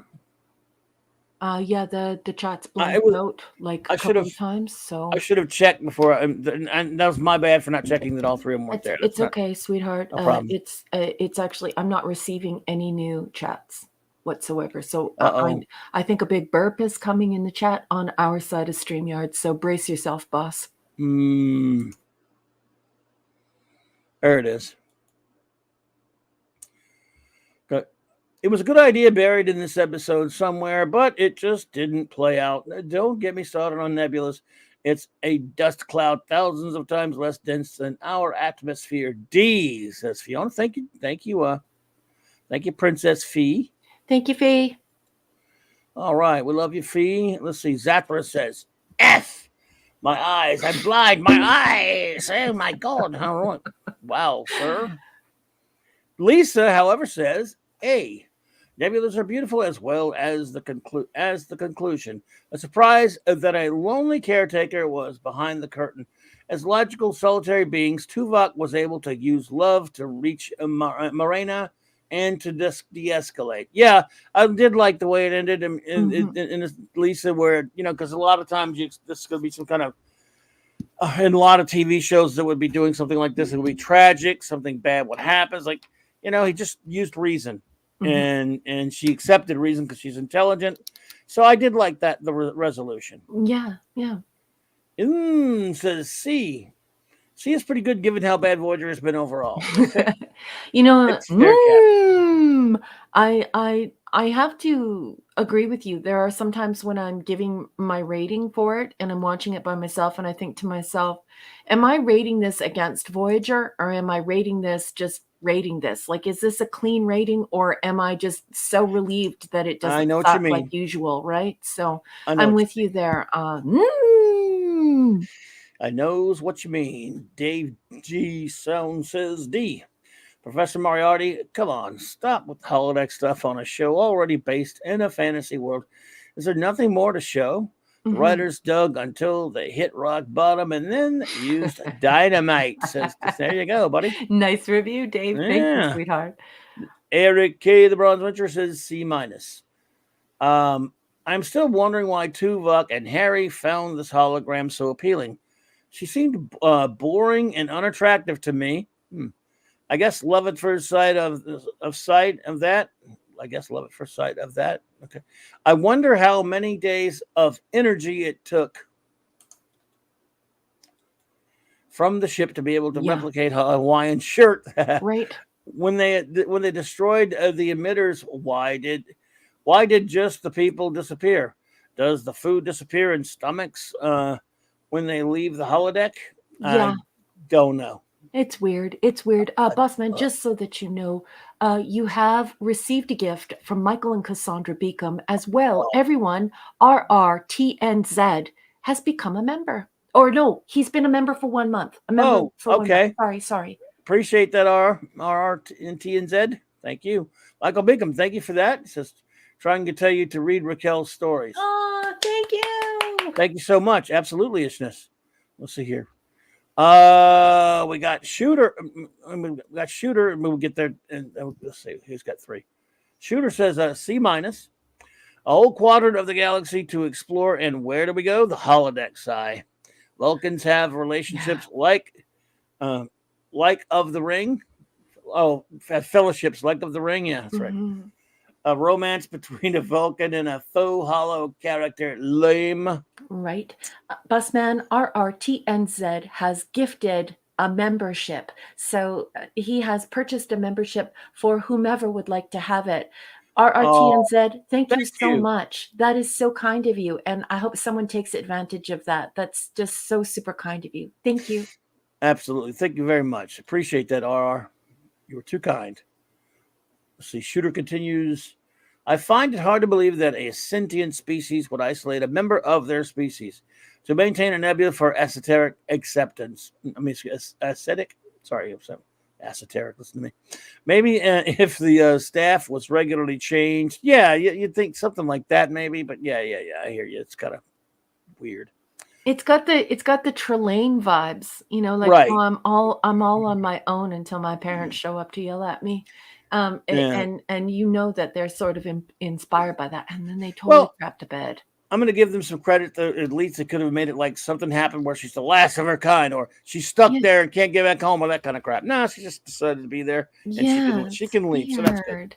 But she can leave, so it's not stranded. That was usually those are the kind of cliches you expect. I'll give them some credit. I Mhm. find it difficult to believe Voyager's systems could be so easily overridden by an external signal that was not detected by the sensors. Then again, these are Voyagers known to be defective sensors. Yeah, and like Eric said, it's time to fire Tuvok. I don't know what Tuvok does. Like, I don't know what he does well, but he definitely does not excel at security. Oh man, enigmatic drop bear says D minus. What happened to the mystery and challenge of the Necrit Expanse? We were all primed for something new, unusual, and interesting. Oh well, nothing to see here. Moving on. Yep. I won't say anything because I don't want to spoil anything. This could have been an exploration of isolation and loneliness. Our Mhm. characters are a long way from home, and understandable they would search for companionship in strange places. That's a fair cop. Mhm. Oh, what was that? Was that 3? Oh, I'm going to touch you backwards. I may have did you backwards. They think we're not in order. Oh, anyway, the story roster says it's time for the holodeck to malfunction. Roll out the story template. Oh, and we Yeah. need a spatial anomaly. Oh, and an agitated Yeah. alien. We need one of those too. Yeah. Sorry, I went backwards there. EDLX already covered that one. And what is space? Excuse me. And what in space is an inversion nebula? Ridiculous techno babble. Mhm. Yeah. I Oh don't my know. goodness, you received a generous gift from Enigmatic Drop Bear. Oh my goodness, thank you, Enigmatic Drop Bear, the erudite bear. Oh, Dita, you shouldn't have. Thank you so much. Happily Ever After is brilliant. Read it. Oh, thank you. Thank Oh, you. That means thank a you. lot to me. Thank you so much for your support. Oh, thank you, ED. You're too kind, buddy. We really appreciate you. Michael Beacom says D minus. Why did he get decided to put Tuvok in a love story? Right? Reading Voyager Companion, page 154 says Tuvok advises Kim to avoid further contacts with her since it is impossible to have a relationship with a computer subroutine. Has anyone told this to the Doctor? Yeah. The idea of an alien interfacing via the holodeck was interesting, but Yeah. bad execution. Yeah. Yet Agreed, again, an Michael. argument for banning holodecks, at least in the stories. Yeah, because now it's a security risk, right? So Yep. Michael's making a great point, right? RR says, sorry, Sir Clobby of Clobbington. I was so bored by this episode that I totally tuned out. While it gets a C plus for being better than Fair Trade, its true rating is a bunch of Z for putting me to sleep. I understand, Art. Yep. I've had to many times fall asleep and then go back and backtrack. Let me go back and watch it again. I love that he called it Clobbington. I love it. Thank you so much. I love it. Nice. He's a clobberologist, and so of course a clobberologist would call it a Clobbington. He's a master's in clobberology. I mean, yeah, that's it. Chili says B minus. I truly enjoyed the dimension and old trope of the lonely alien trying to reach out. And using the holodeck as an avatar was a cool and unique way to portray that. Mhm. Unique way to portray that. I enjoy the intellectual exchange between Tuvok and Marina. Although it is weird, it takes him the entire episode to reveal his marriage. It made me recall the Enterprise incident. Mhm. Ah, there you go. Parker Luck says, C. I'm wondering if there was ever an attempt to make a mirror universe set of episodes for Voyager. But I thought of Ship in a Bottle from Next Gen, except this hollow character wasn't stored for years. No, that's true. Thank you so much, Parker Luck. Let's see here. Jamalama says, Clobber's Town. Nice. That works too. Scuba Pete says C minus. I think it's C minus. Little known production factoid at the luau, the writers wanted them to dance the Macarena. That is the Boy. professor of pun, Scuba Oh, Pete. boy. Take a bow. Take a That's bow. wow, dude. Good evening, West. West Kegel is here, everyone. Hey, Westy. Hey, LLAP, Well, West Kegel. I bet you West loved it. It's his favorite episode because West loves Voyager. Give him heck, West. I know my buddy West loves him some Voyager. All right. JT Kirk. What's up, JT Kirk? I didn't know you were here. JT boy. Kirk, he is Kirok. What is up, Kirok? Good to see you. JT says, "C. How easy is it to hack into the main computer? One lonely alien with an over average intelligence. I guess over average intelligence is all it takes, apparently. Otherwise, well acted by the guest alien of the week. It's a fair call, but society is to blame. Fanty outside here. C. Love. Come on, Harry. We checked the logs. How many times in the last 2 weeks did we need to do a full biohazard scrub on the holodeck? The only reason the nebula creature like Tuvok was because he wasn't constantly mauling it on the holodeck. Harry, her eyes are up here, Tom. We all fell in love on holodeck. Let's not check Tom's hololog. Also, seems like the luau was Neelix again trying to give the crew an at-home experience. Notice he bust his butt. Most likely, no one gives thanks for this great party. Help it to claim him down. Calm him down. Let's clam him down, but it's calm him down. I think you mean. All right, Pantee, the great Buck D with a C helps us mercifully in this review. B plus, he says. To be fair, I fell for the missus the first time I met her, but at least she was real. I like the idea of the story. Shades of Cyrano de Bergerac with a lonely person trying to find companionship. Lots of flaws with this story, but overall I enjoyed it. The twist of the holodeck character turning out to be an ET. Probably the biggest problem in the future will be getting people to not fall in love with holodeck characters. Mm-hmm. I know I would probably. I'm the type that would. I have a feeling that's what I'll ever know. Will I? So there you go. Yeah. Well, we're going to have to come up with some really good chemical solutions to clean up these holodecks. Yeah. You know, I wouldn't go into a holodeck without a hazmat suit. Wow. I'm good. You went there. Are we ready for our next episode? We are, boss. We are. All right, our next one is Coda. Yep.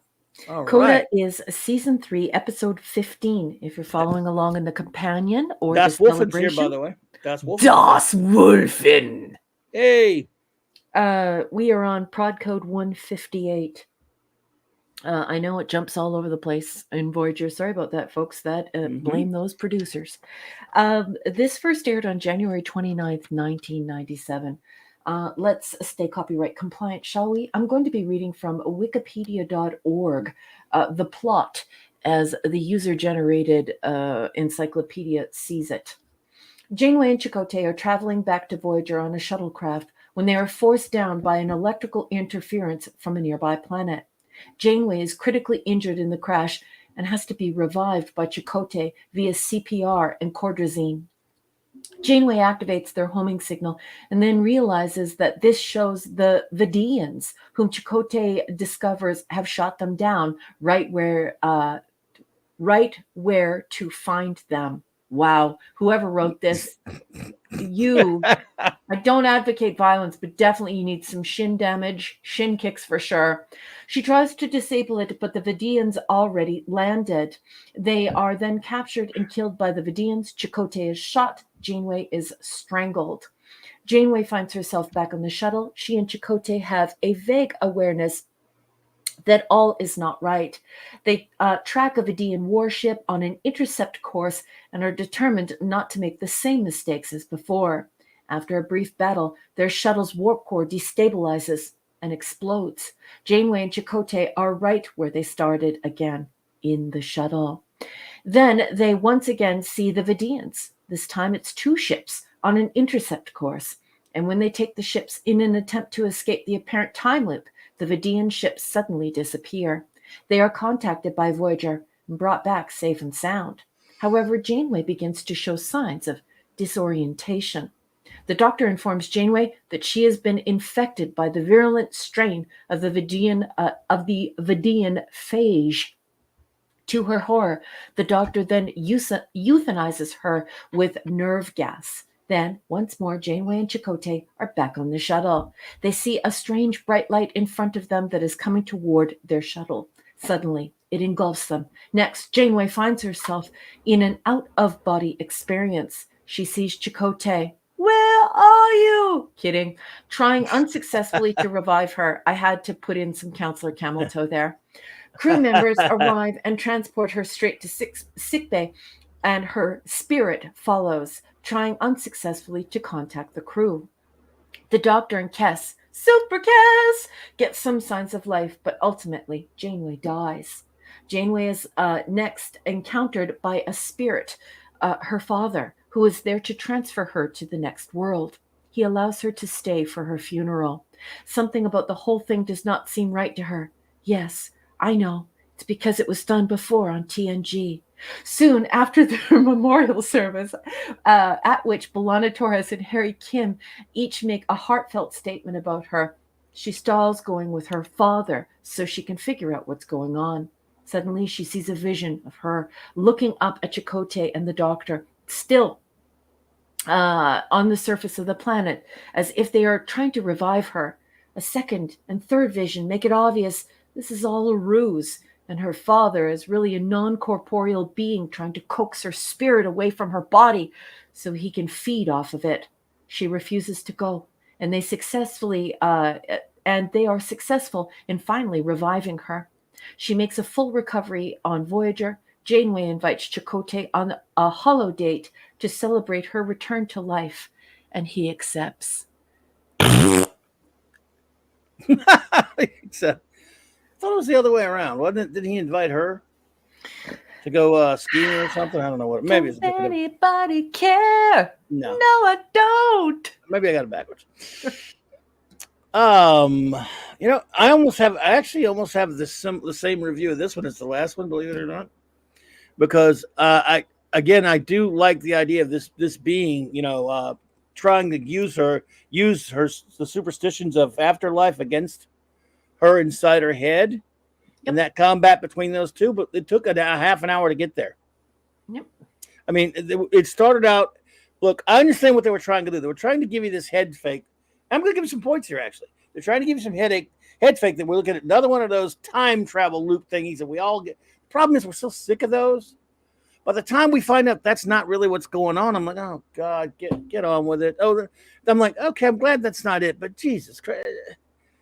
No one cares. It's execution again. I think we're talking about execution again for me. It's anyway. true. It is. It's like they have a beautiful little golden nugget, and instead of cashing that in like it's the Klondike, they throw it back into the river and pick up whatever it is. They pick up probably poo, and they run off with the poo, and they leave the golden nugget in the river.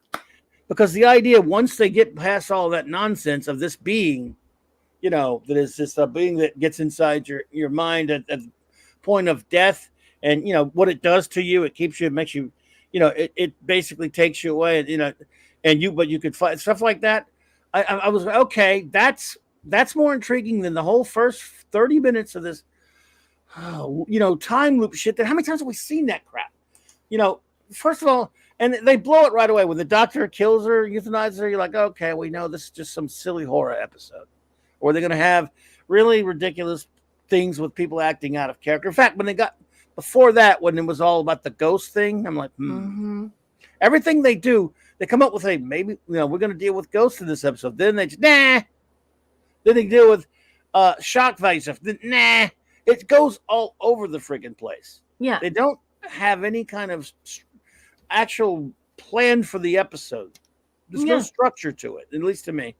And so I thought the idea with the being, and when we finally get down to the nitty gritty of what he was trying to do, that struggle between him and Janeway, it was like the episode was almost over. So who cares? Well, it's also the fact that, like, the psychographic, the demographic of science fiction, it is typically people who have been to university, they've studied science, and it's peculiar, but it should be said that also lawyers really like science fiction. So you're talking about educated people, intelligent people who are good at following a story. They have very high comprehension. And so they're left asking themselves, how does the alien, the soul-sucking alien, how does it benefit from making the doctor euthanize Janeway when that's not what the doctor would do? Do you know what I'm saying? Like Yeah. it just takes you to It's this over the horror, top. like you were saying, like this horror story Right. aspect when it's not even needed. And Bossman, you have a gift from Scuba and Leslie Pete. Oh, thank you. By the way, it's over the top. And yes, RR, I guess, did not know, asking if you are Canadian. You are indeed. I am Canadian, yeah. What would you do for a Klondike bar? Right now, quite a bit. Thank you for the super chat, buddy. I appreciate you. I love Klondike bars. I would do stuff for one right now. I'm not so sure. Maybe the question is, who would you do for a Klondike bar? I knew you were going to say that. I would go fall in love on the holodeck with well, I'm not picky. Any of those luau girls will do. Yeah, right. So yeah, but not with me, unfortunately. Yeah. Anyway, so thank you, Scuba Pete. Thank you, brother. Appreciate that. RRTNZ. I am from Alberta. Not originally, but that's where I live now. That's near Canada. Just east of the Rocky Mountains. Yes, indeed-ishness. So go ahead with your notes. Let's see what you got. Well, I don't have very many notes because I felt like I was repeating myself. I sort of feel like Enigmatic Drop Bear and Eric K here, and Fiona and you and Jill. It's just like we're all saying the same thing over and over again. Like you have a great idea. Why can't you bring it to fruition? What's going on? This is too much like the next phase for me, season 5, episode 24 of TNG with Ro Laren and Geordi. So it really uses that as a storytelling device. And then we have this weird alien that comes along and you're thinking to yourself, okay, so you're a soul-sucking alien, but why do you keep running her through these scenarios that aren't even realistic to the people in her life? How does that benefit her? Trying to help herself expire, trying to transfer, to go over to the other side, because immediately she knew that the doctor would not euthanize her. That's not something his program would do. So it just doesn't make any sense. We had learned from Paula M. Block that Jerry Taylor was tasked with being this sort of continuity person for Star Trek. She wrote this complete and utter poopy diaper, this sagging poopy diaper of a story. So it's just sad. Because like Clobby said, I completely agree with the captain. The captain is dead right here. Dead right. It's just it was a great idea, but then the introduction of the horror aspect with the alien doesn't work, doesn't make any sense. But if you remove the horror aspect of it, you don't make the alien do all these weird things that don't even fit with how the story should be unfolding, you wind up with the next phase. You wind up with Ro Laren and Geordi trying to pass through people, like Janeway tries to pass through Tess, or does pass through Tess, and trying to get back to her spirit back in her body, or to be seen by her fellow crew members. So it's just weird. I mean, it's an okay idea, but my exact notes say, but the execution is too much like the next phase, and it goes into a horror movie scenario, and it just fails. So yeah, gotcha. It's a C plus for me, boss. I probably should have given it a C minus, but like you, I thought that the idea was cool, but flashing back, there are too many flashbacks and the retelling of it over and over again, and they spoil it. Leave it on one timeline. Don't have her switching into these other scenarios where the characters are betraying their characteristics in the universe, that help make the whole thing preposterous, that just leaves you going, okay, so then why are we doing this, and why would that make her go into the light? You know, where are you? Yeah. I give it a C. I mean, it's just seemed way worse. And again, it was some interesting idea. You know, they said some ideas.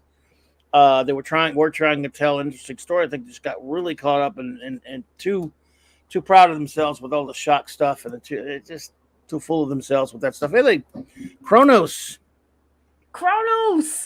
So good to see you. how do? Good to see you there. I also love that DJ Ronnie G said, I was just thinking about that time where Laren and Guinan were youth and eyes. Oh, yeah. Kitty. You want to jump on the bed? DJ Ronnie G, let's all jump on the bed. Yes. So, all right then, my friends. We've got our reviews. Let's have yours. The word is given if you would like to give us your opinions on the episode Coda. Your rating. Comics, I love you. That is exactly what I was thinking. All are welcome. All are welcome. Love you, Cece. Tediousness. So while number one is getting your reviews put together, I will start. Our wonderful friend Katie is here again and popped in again. Good to see you, dear. We're so glad to see you. Hope you're doing well. Says it's a pretty good episode, but again, they try and force the JC narrative that never was going to happen. However, when you the JC, I see what you mean. Yeah. Watch it as a non-JC person, you can just respect the platonic friendship. Yeah, I know. I get what Jay said. For a second, I was going to say JC, but now I know what you mean. Yeah. Yes. She says, Supercast. Is that what she said? Supercast. So you know what that means. Cass. Supercast.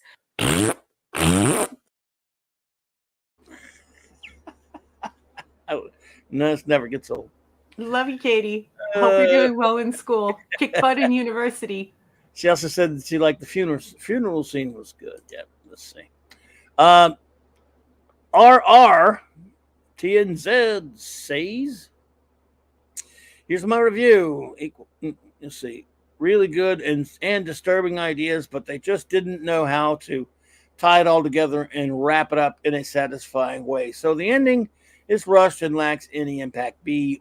That's well fair. said. Well said. Yes, indeed. Excellent review. Thank you so much for that. Yeah, Victor Fontaine says, me too. Another episode with good sci-fi undertones that just can't bring it to fruition. Fair enough. Yeah. Das Wolfen says C-. Coda is another loop trope and is done to death. While they had a twist, it still relies on that trope to set it up. The whole episode was boring. The great Lynn Cariou can't save the episode. Of the actor playing Janeway's pappy, I believe you're referring to. He was good. Yep. He was quite lovely. We learned something about Janeway's past, at least. Mm-hmm. Wes Cable says I give this one a D-. I would have given it my usual Z-, but insane way dies. So there was that, though they ripped our hope away by bringing her back to life. Yeah, you can't have everything. She was insane way this week. Next week she'll be bang way. Sorry. Oh, enigmatic Drown Bear says C-. My oh my, a jovial conversation on a shuttlecraft approaching a planet. Must be time for a shuttle crash episode. There's another thing. Thank you. I mean, they must have 1,000 shuttles on that thing. I mean, where'd they get the shuttle? Anyway, sorry. Shuttle crash episodes really bore me too. I can't stand that. And Neelix's punishment from the last ep didn't amount to much surprise. Nope. Oh yeah, he's back in good standing and everything's all fine and hunky dory. That was only 2 episodes ago, but what are you going to do? This episode is a bit of a metaphor for enduring Voyager up to this point. The audience witnessing the repetition and reuse of well-trodden story ideas, poorly written and poorly executed. Excellent. Indeed. Well said as always. Great. Enigmatic Drop Bear. I totally agree. D-, says Shooter. Okay, campers, rise and shine, and don't forget your booties, cause it's cold out there today. That's right, woodchuckers. It's Groundhog Day. Yeah. You Neelix. remind me of is it Bill Murray in that movie, think Meatballs? that's What year did Meatballs come out? 1978 or something. Yeah. Right. Hello, campers. Anyway, No, sorry. but you mentioned Groundhog Day. I would think that would be a different Bill Murray movie. Yeah, but both of them are Bill Murray movies. I know, yeah. One where he's a counselor, and the other one where he's Right, I remember. Man. yeah, they're the weatherman. So that's a really cool reference. Shooter. Neelix, you were particularly good last night. Bangway, Bangway. It's been a while. Neelix, I wouldn't have known. Wink, wink. Chipotle gets shot. An insane way decides to lower her defenses and not fire back. Just who you want, leading you on a 70-year trip home. Also, your 2 senior members on an away mission. Yeah, that's another thing. But yeah. Confusing and contradictory. Farscape did both Groundhog Day and The Psychic Vampire better, which was Farscape's a better show. Is that why they swapped stories halfway through? Stargate had a better Groundhog Day as well. I believe you. I can't blame him. I haven't watched much of that, but I've seen Farscape. The missing ep of everyone eating fruit would have been better. Says, it's so funny you should say that, because I was actually going to write in my notes. Harry's funeral story is the best story out of all of Voyager so far, and it's a story we didn't get to see. Oh, with them eating fruit? Okay. Yeah. Well, Michael Beacom says D. We need a new saying, screwed as a Voyager shuttlecraft. Yeah. None of them come to a good end. Reminded me of X-Files episode Field Trip, where Mulder and Scully fall prey to hallucinogenic mold. Yeah, the Delta Flyer is going to be soon, and that's get that one at least last, but they still, yeah. Anyway. I sense somewhere at the start someone was trying to do science fiction, but then, like being infected with the Vidian phage, it was infested with bad tropes and died of the infection. Yopper. Jamalama, are you ready for the summer? Yeah, I remember that song. Are you ready for the good times? Good times! The Finley said, as it's the Groundhog Day trope, that at least it's not time travel. If they thought it was at the beginning of the episode, Affinity. By the way, a couple weeks ago we had time travel episode. The time police. We mentioned you. Don't think we forgot you. We said, boy, Affinity would love this one. Not so we don't look when it's time travel. We speak your name, sir. Now I got the Meatballs theme song in my head. Are you ready? Are you ready for the sun and bees, the apple trees, and a whole lot of fooling around? I have that on DVD somewhere. That's crazy. But a friend gave it to me because we saw that movie back when it first came out in the theater. Coda is a F+ rating, says Parker Lewis. Parker Lewis can't lose, right? Parker Luck.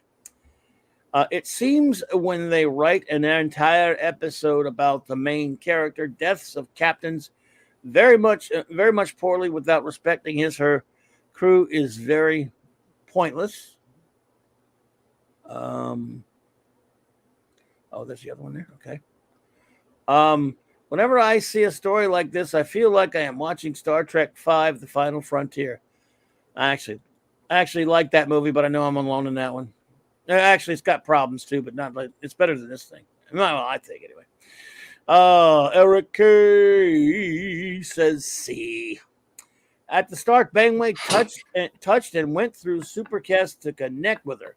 Why did Bangway never try that again? It was fairly predictable, but I have seen worse. Lucky Chipotle did not lose her. Yes. Chipotle. Lucky. I love when they say that. I love when they call it Chipotle. And Bangway. Insane way or Bangway. Bangway, Gangway. Jill says C+. I'd rather just watch The Visitor from DS9. I love that one. And for a similar and more emotionally compelling story, 10 billion times better. And instead weaves a tangled, confusing mess of ideas. Yeah. Right, Jilly? Yep. This tangled web of nothing leads into an interesting vulture alien who feeds off the souls of the dying. However, that detrimentally makes none of the events matter. Exactly. Thank you. A Ptolemy's minion and the pepperoni. Hey. The pepperoni. Sorry. A Ptolemy's minion is here, everyone. Please say hello to our old friend. How are you, sweetheart? I hope you're safe out on the roads. Yeah, I hope you're all right. And I hope the pupper's all right. And both hands on the wheel, young lady. And thank you for making both of our countries Yes. work. You are Thank you. amazing, lady. Great to see you, my dear. You're the best. Love the Ptolemy's minion. We miss you. We hope you're doing well, though. Corona says, save me, Space Jeebus. Okay. Lisa says, an alien, a trickster, the devil tearing away the layers of beings to seduce its victims, to let their spirit go to its realm to feed on eternity.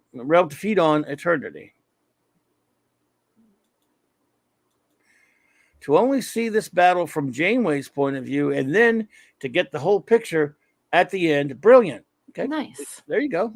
Lisa really Well- liked the idea. Well said. I like the idea as well. Well said, Yeah, Lisa. yeah.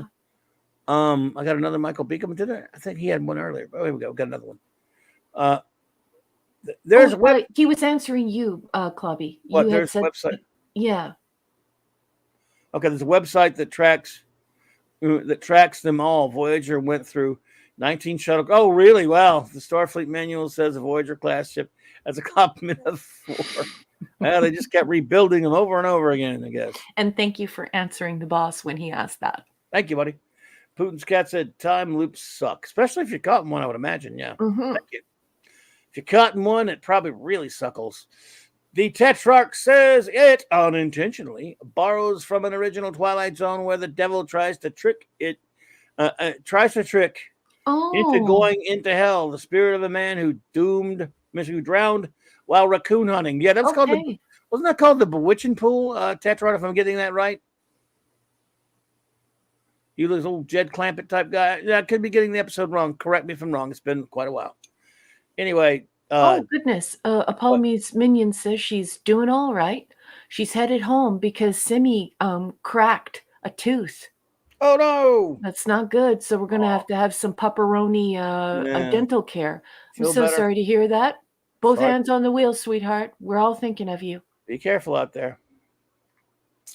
Dave G. Sound says B-. The premise was sort of dopey. The flashbacks were unwelcome. The relevance of this episode is canon is negligible. It was indeed a Voyager episode, but you gave it a B-, so you didn't hit it too bad, but it's cool. Fiona, as in the princess, says, whatever they have, whatever they have a halfway decent idea, they still insist on mixing it up with all of their old bad ideas. All of these reviews are starting to sound the same, and the gimmicks are getting tiring. Yes. Yeah.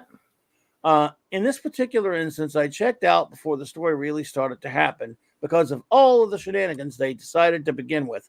Time travel, fake out deaths. I'm so with you. On rewatching these, I'm really seeing the potential that was squandered on the show.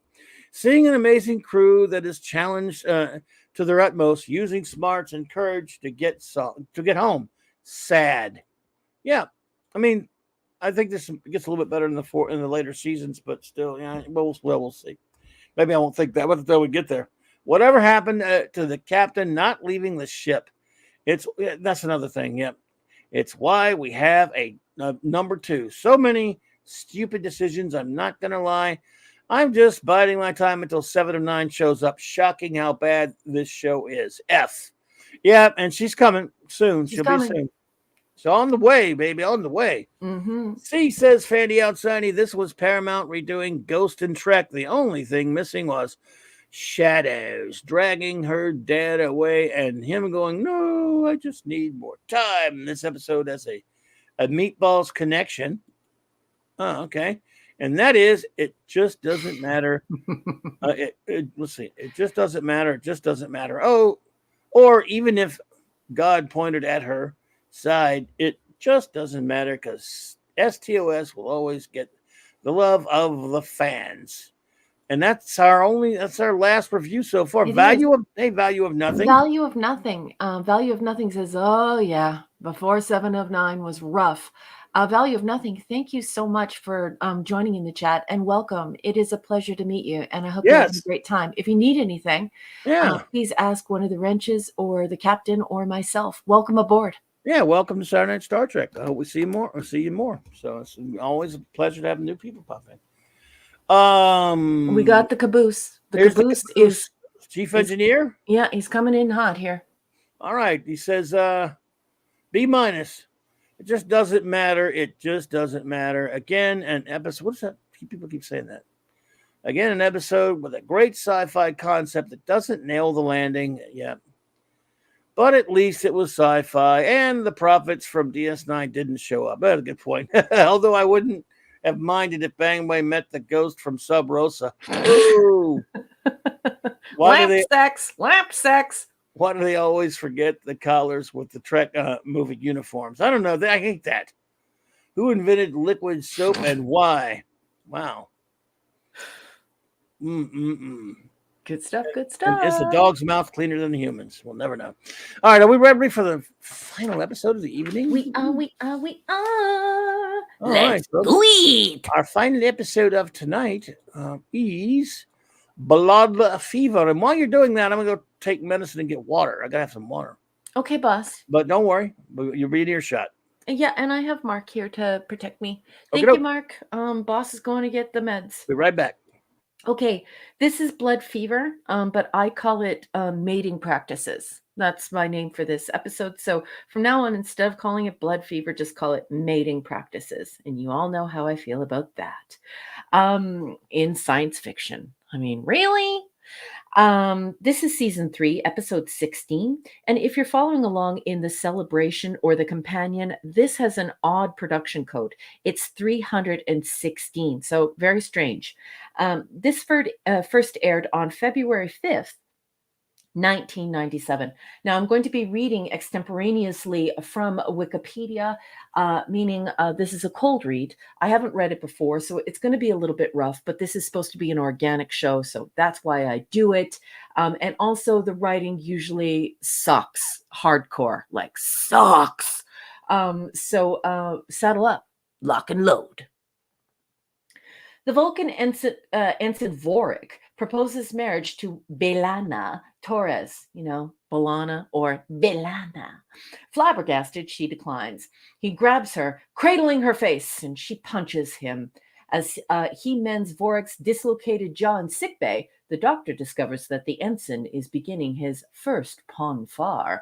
He is in a sexual frenzy and requires a mate, a ritual fight known as the Kunat Khalifi, or intensive meditation. Vorik opts to meditate. Meanwhile, Torres joins Tom Paris and Neelix for an away mission to collect gallicite from an abandoned mine. She becomes increasingly aggressive and agitated, refusing to cooperate with her teammates, and then attacks Paris, biting him on the cheek and stalking off on her own.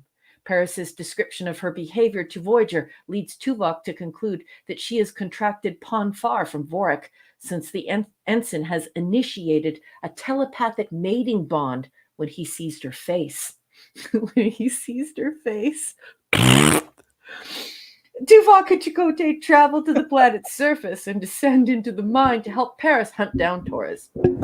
They tell her that her discomfort is from the ponfar, and she needs to return with them to the ship. Before they can persuade her, the away team is surrounded by aliens called the Sakari. The mine is not abandoned after all. The aliens disappear and take Tuvok and Chakotay with them. Now alone with Paris in the mine, Torres is determined to have sex with him.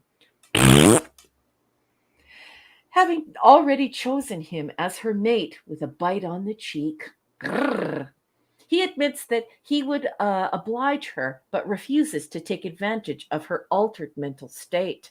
Tuvok and Chakotay discover that the aliens are peaceful but paranoid. Having hidden underground from previous invaders on their planet, Voyager agrees to help the Sakari better hide themselves. Back on the surface, Tuvok advises Paris to have sex with Torres to help purge the Ponfar. Rrr. He awkwardly agrees, but before the two can copulate, Vorik storms in and claims Torres, challenging Paris to the Kunat Khalifi. Khalifi. Yeah.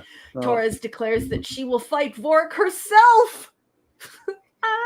Every moment. No kidding.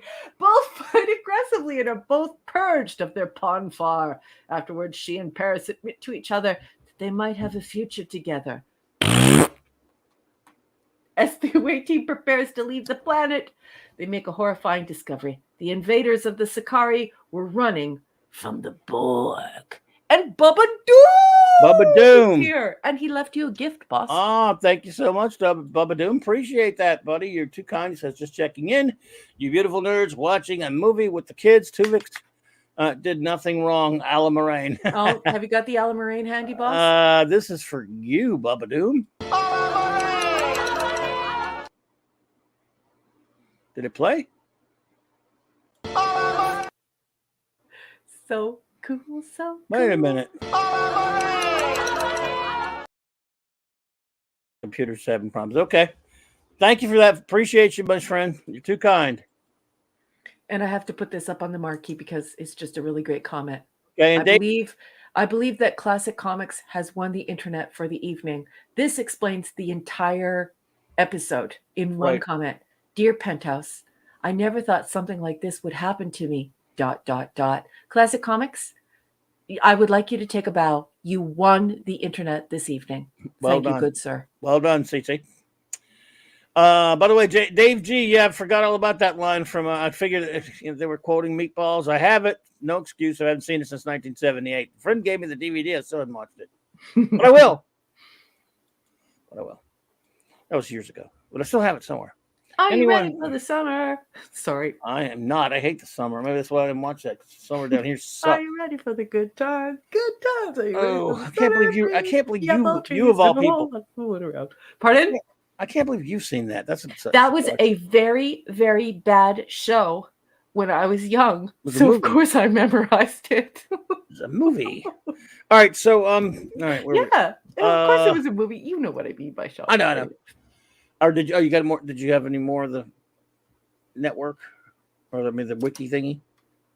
No, that's it, boss. That's it, boss. Right. Tell me, what did you think of mating practices?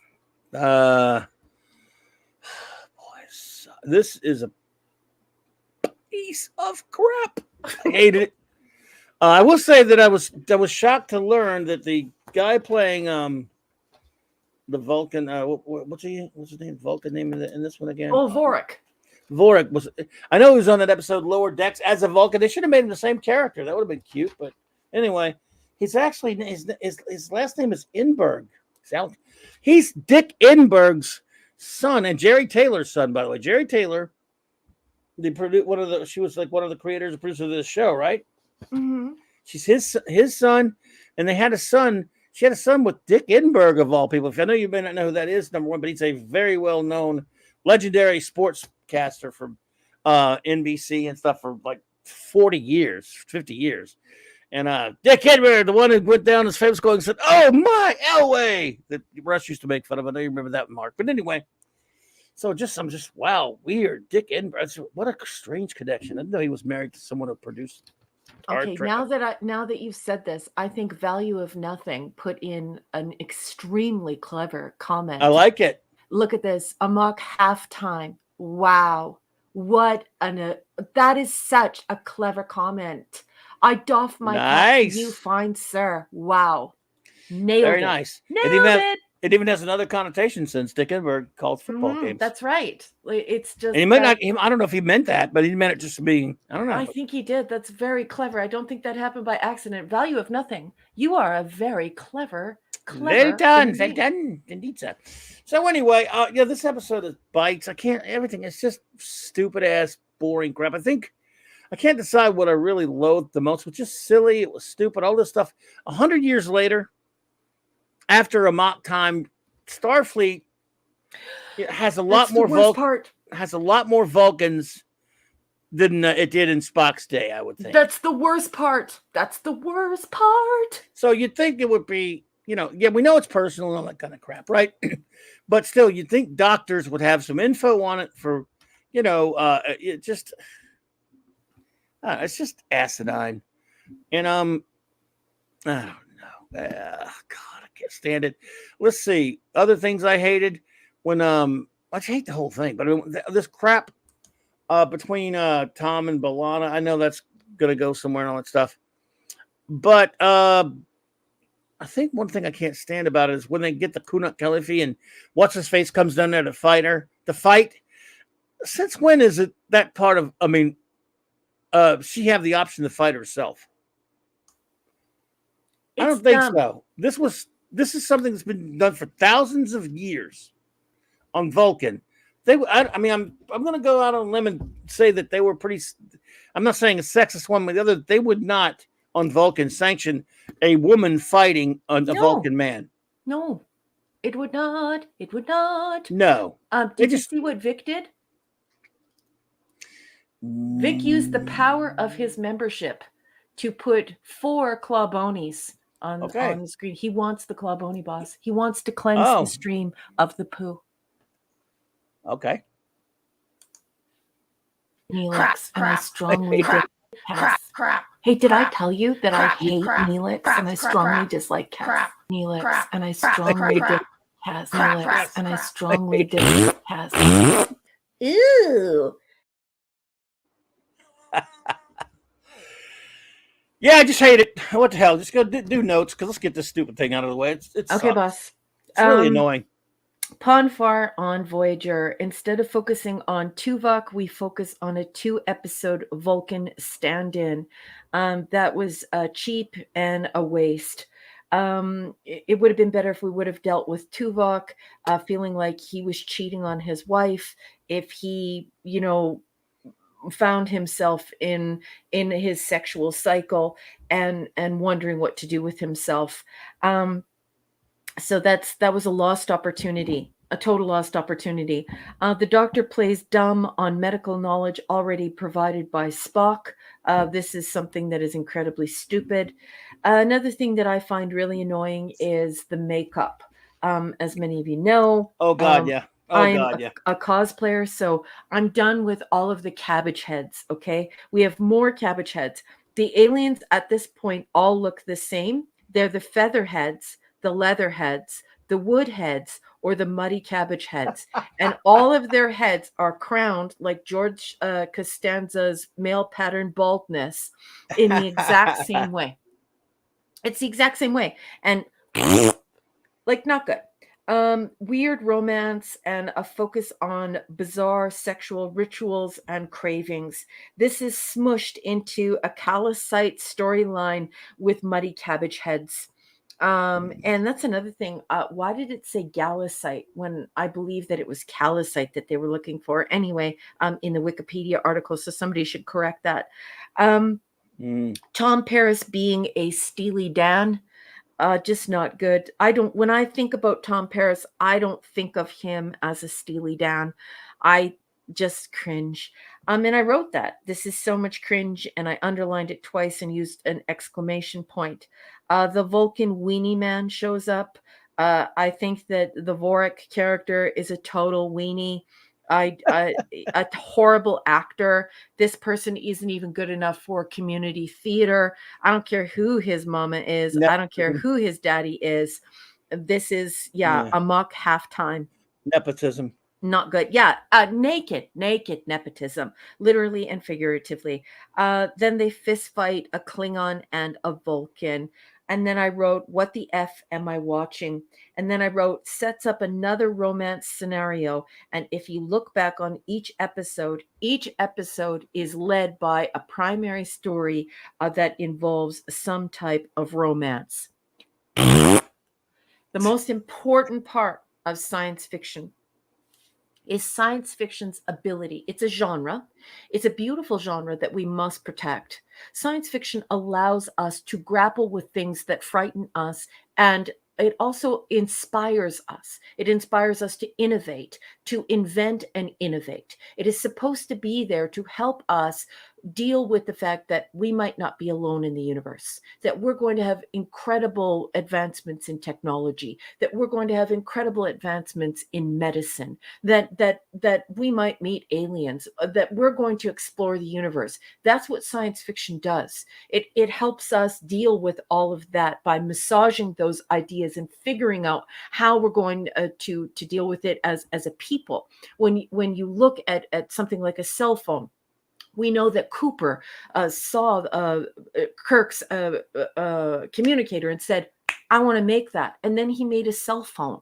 That's what science fiction is for. Science fiction is not for romance. If you want romance, go watch romance. But it's very important for us to protect science fiction as a genre.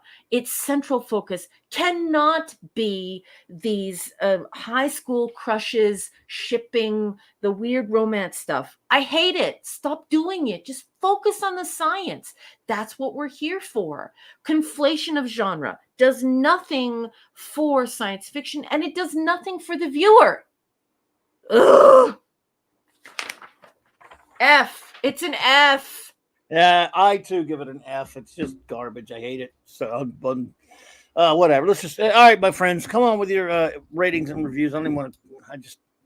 It was annoying and boring. I mean, the other ones of this, almost all three of the other ones of this week, at least tried to do something. They were failures. They were messed up. They were flawed. They were all kind of stuff. This one was just stupid garbage, in my opinion. But you might like it. So if you do, give us your reviews and we'll start reading them. Don't listen to me. If you like it, that's cool. You heard the boss. The captain said, fire at will. Fire at will. Fire at will. Fire at will. Fire at will. Fire at will. Fire, fire, fire. Oh, no. Fire. It's like, that sucks. Like, yeah, she didn't even have any boobs. I'm not big ones anyway. Yeah.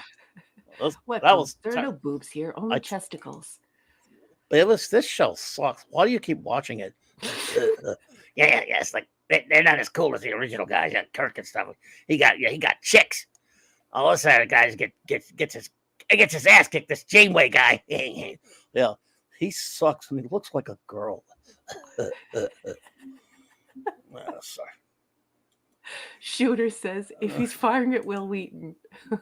Yeah, it's Will Wheaton. Open fire. Absolutely. We don't advocate violence round here. Chrono says. Where are we at? I give this episode an F minus. An F minus. Well, I come up. So it's a fair cop, but society is to blame. F for the great Dave J. Sound. He gives a like long that F. He put laughing out loud F. Yes. It's a funny. It's a funny F. Dave G. Sound, not just another body of water. Let's see here. Why isn't Varric in jail for harassment? Yeah, exactly. All right. Ed, the enigmatic one, says F. This episode. This one is problematic. Vorik is not held to account for his behavior or his actions because neither was Spock with his blood fever thingy. But I hear you. You're right though. Worse, they're accepted as part of his condition. True. There are two lines that are particularly insidiously apologetic. Tuvok explains, Torres has never been a great follower of logic. Yeah, like that's a thing. Yeah, exactly. Oh, what's that got to do with anything? Paris later says, there's always Vorik. Oh, God, that's a very good point. Thank you.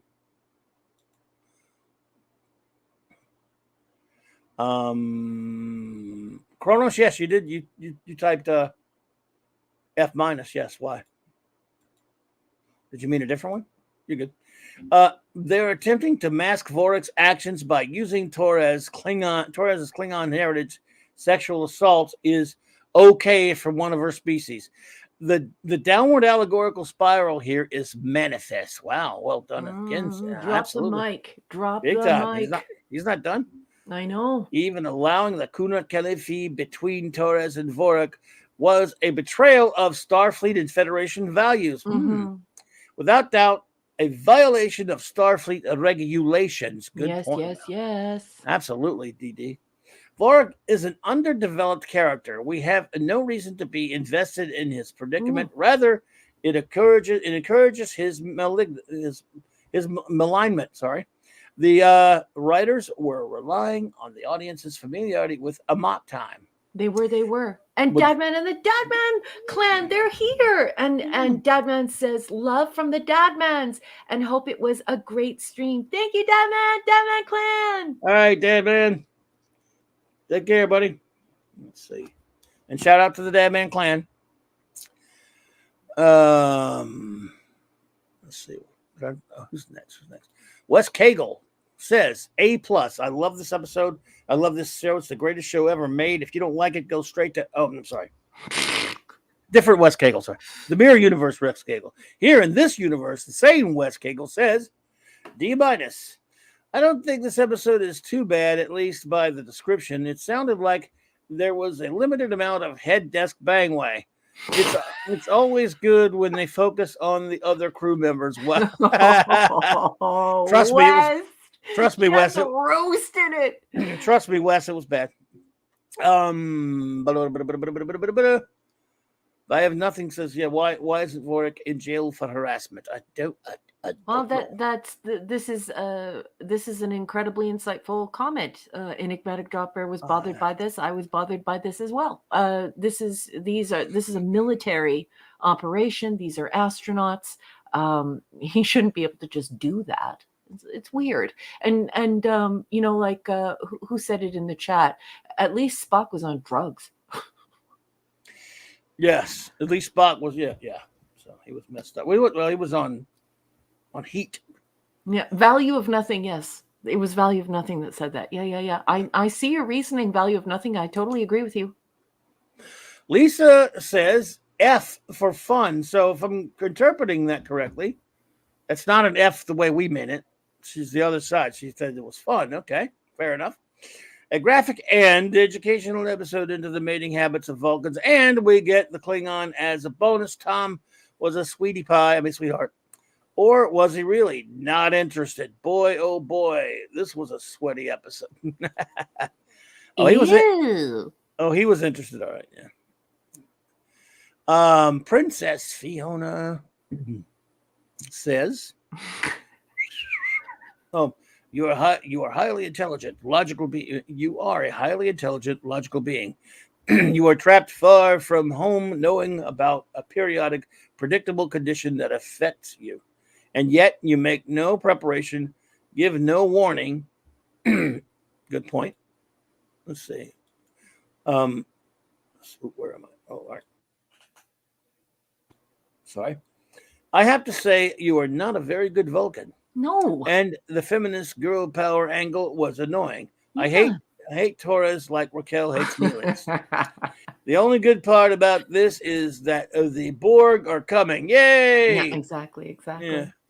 Kronos, no, Spock didn't get high. It's that he was in the throes of Pon farr. He had a chemical imbalance, whereas Vorik actually had received therapy and had relieved himself on the holodeck, so he should not have been behaving that way. So what's his name? Value of Nothing was trying to say is that Spock had no situation where he could relieve his Pon farr. He had not received treatment, and so he was out of his mind with this chemical imbalance. Whereas Vorik should not have behaved that way, and it's kind of grody. Hey, and everybody, Gweg is here. Gweg's here. Wagnor, he was here earlier. Yeah, but he had to go, and now he's back. So, hey, Gweg. Gweg! Also, why didn't they just replicate MacGuffin instead of dangerously looking for it? Stupid all around. This show ruins Vulcans and their culture. At least we're the bad guys on the way. F. Thanks, by the way, I don't know why the weird Vulcan. Every time they have a Vulcan in any of the new tracks, they look weird to me. I don't like the way they look. Yeah. They look like he's got pasty white skin, and he's Yep.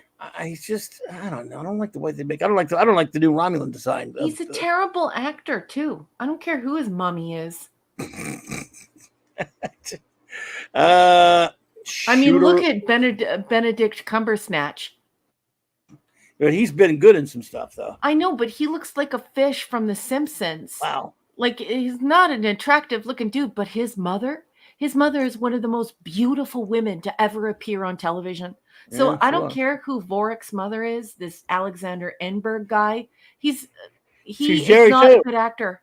Right, it's Jerry Taylor. I don't even know what she looks like, but I know what Dick Enberg was like. I mean, he's like 90 years old. So anyway, of course, that was a long time ago that this was made. But Dick Enberg was old in the 90s when this was made. Man, anyway. Terrible actor. He always he had the catchphrase, oh my, every 5 seconds. Anyway, Vorik's horrible. Shooter says, in fact, when Alexander was born, the people he was there at the hospital, and he said, oh my, a baby. Oh my, Elway throws the baby out there. So Shooter says D-. Vulcan romance again, kind of grapey for Vulcan, yeah. Psychic lust transference, a frisky Klingon on heat, no jet boots. Yeah, I would have. What happened to jet boots? Trek 5 gave us jet boots. I don't care if you don't like Trek 5 or not. It gave us jet boots, damn it. And then they never brought them back. I want jet boots. If I'm in a cave like that, Federation people should never have to climb. Let's just do it for fun. Yeah. They should have jet boots. Get your jet boots on. Shooter, that is a very good point. But Shooter is a true blue science fiction fan. Classic Comics wants Vorik canceled immediately. And Princess Fiona says that Wanda Vendham has 1 point, whereas the other lady has none. Fair enough. All these reasons are to just turn around and walk away. I did like the aliens, cautious but understanding. To be too bad, B'Elanna went bananas and attacked unprovoked. Haven't Vulcans ever heard of a cold shower? Still, we get some fisticuffs. Yeah. Should have been Tom fighting that little twerp. He would have beat him probably. Yeah. Michael Beekium. No grade. He said. Did not see this one, but the description again reminds me of the worst fanfic. I'm sorry, boss. That is from the chat jumping all over the place. Sorry about that. That's all right. Though I would love to see a scene in sickbay. Let's see here. Well, you can watch it still. You've got time if you want to really sit to that one. Fanty says, D, it was just an excuse to forward the Paris-B'Elanna relationship. Or, hey, let's just let B'Elanna beat up a Vulcan. Won't that be cool? No, it wasn't. Agreed, Fanty. Jill says, C-. I enjoy when lore is expanded upon and bringing up the idea of a telepathic mating bond is interesting in the same way that making the ritual fighting not a fight to the death is frustrating. I do realize Kirk didn't die, proving that the fight didn't have to end in death. However, I really believe that Spock's Ponfar was only relieved because he believed he killed. Yeah, it's true, because he killed his captain and his friend. Yeah. I have killed my captain and my friend.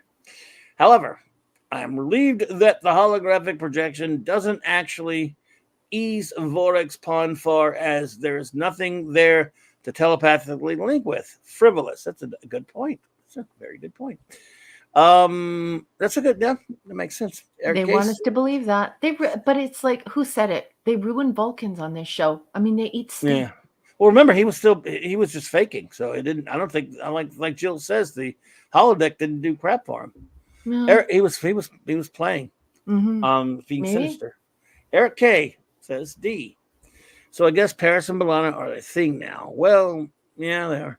Well, maybe she will calm down and stop beating up people on the ship. I don't know. Oh, Michael Beacon, you had a second one. The other one didn't say number 1 on it that I remember, but okay, I'm sorry. With Paris motionless on the bed and the doctor telling Janeway that he was able to resuscitate him and rebuild his pelvis, but will take longer to remove the smile from his face. Okay. That was, I didn't see, his first one didn't say one of two, I don't think. It's okay. Maybe I'm He wrong. doesn't mind, boss. Oh, Lisa said, no, it's an F. Okay, well, it said F for fun. So I was confused. Okay, Lisa, I'm sorry about that. She's just being playful. Oh, I got you.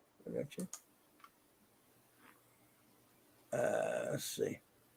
RR says, review equals Voyager utterly fails to recreate the magic of one of the best TOS eps. So yeah, Mock Time is a top fiver. Mostly due to having unrelatable and utterly unlikable characters with zero group chemistry. A solid D for right there on the same page with it. Wag says, hello, everyone. Just wanted to drop my review off of these episodes. Neelix is a horrible character, and any episode he plays major role in gets an F. That's right. Wag is the biggest Neelix fan out there.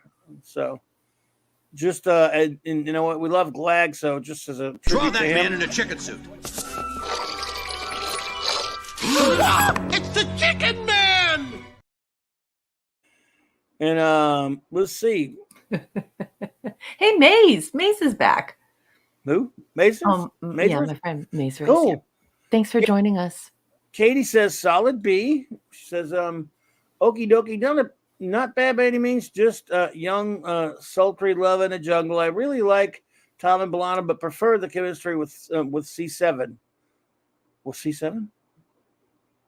Oh yeah. These codes take me a second. I got that one now, Katie. I'm sorry. I'm an old man. I'm shipping codes or take me some time, but I'm getting used to your codes. I love how you do it. Never stop. I'm glad it's opened the door for PT for I love how she goes the seasons to come. Love you, Katie. Thank you so much. Takes me a second to figure those out. Fiona says the medical personnel on ships should have a schedule of every Vulcan under their care and would know exactly when Ponfar is going to hit them. That would be logical, but Vulcans are illogical. Yep. Markady, what I see, the chief engineer says D-. Wow, this was bad. The Led Zepp album is much better.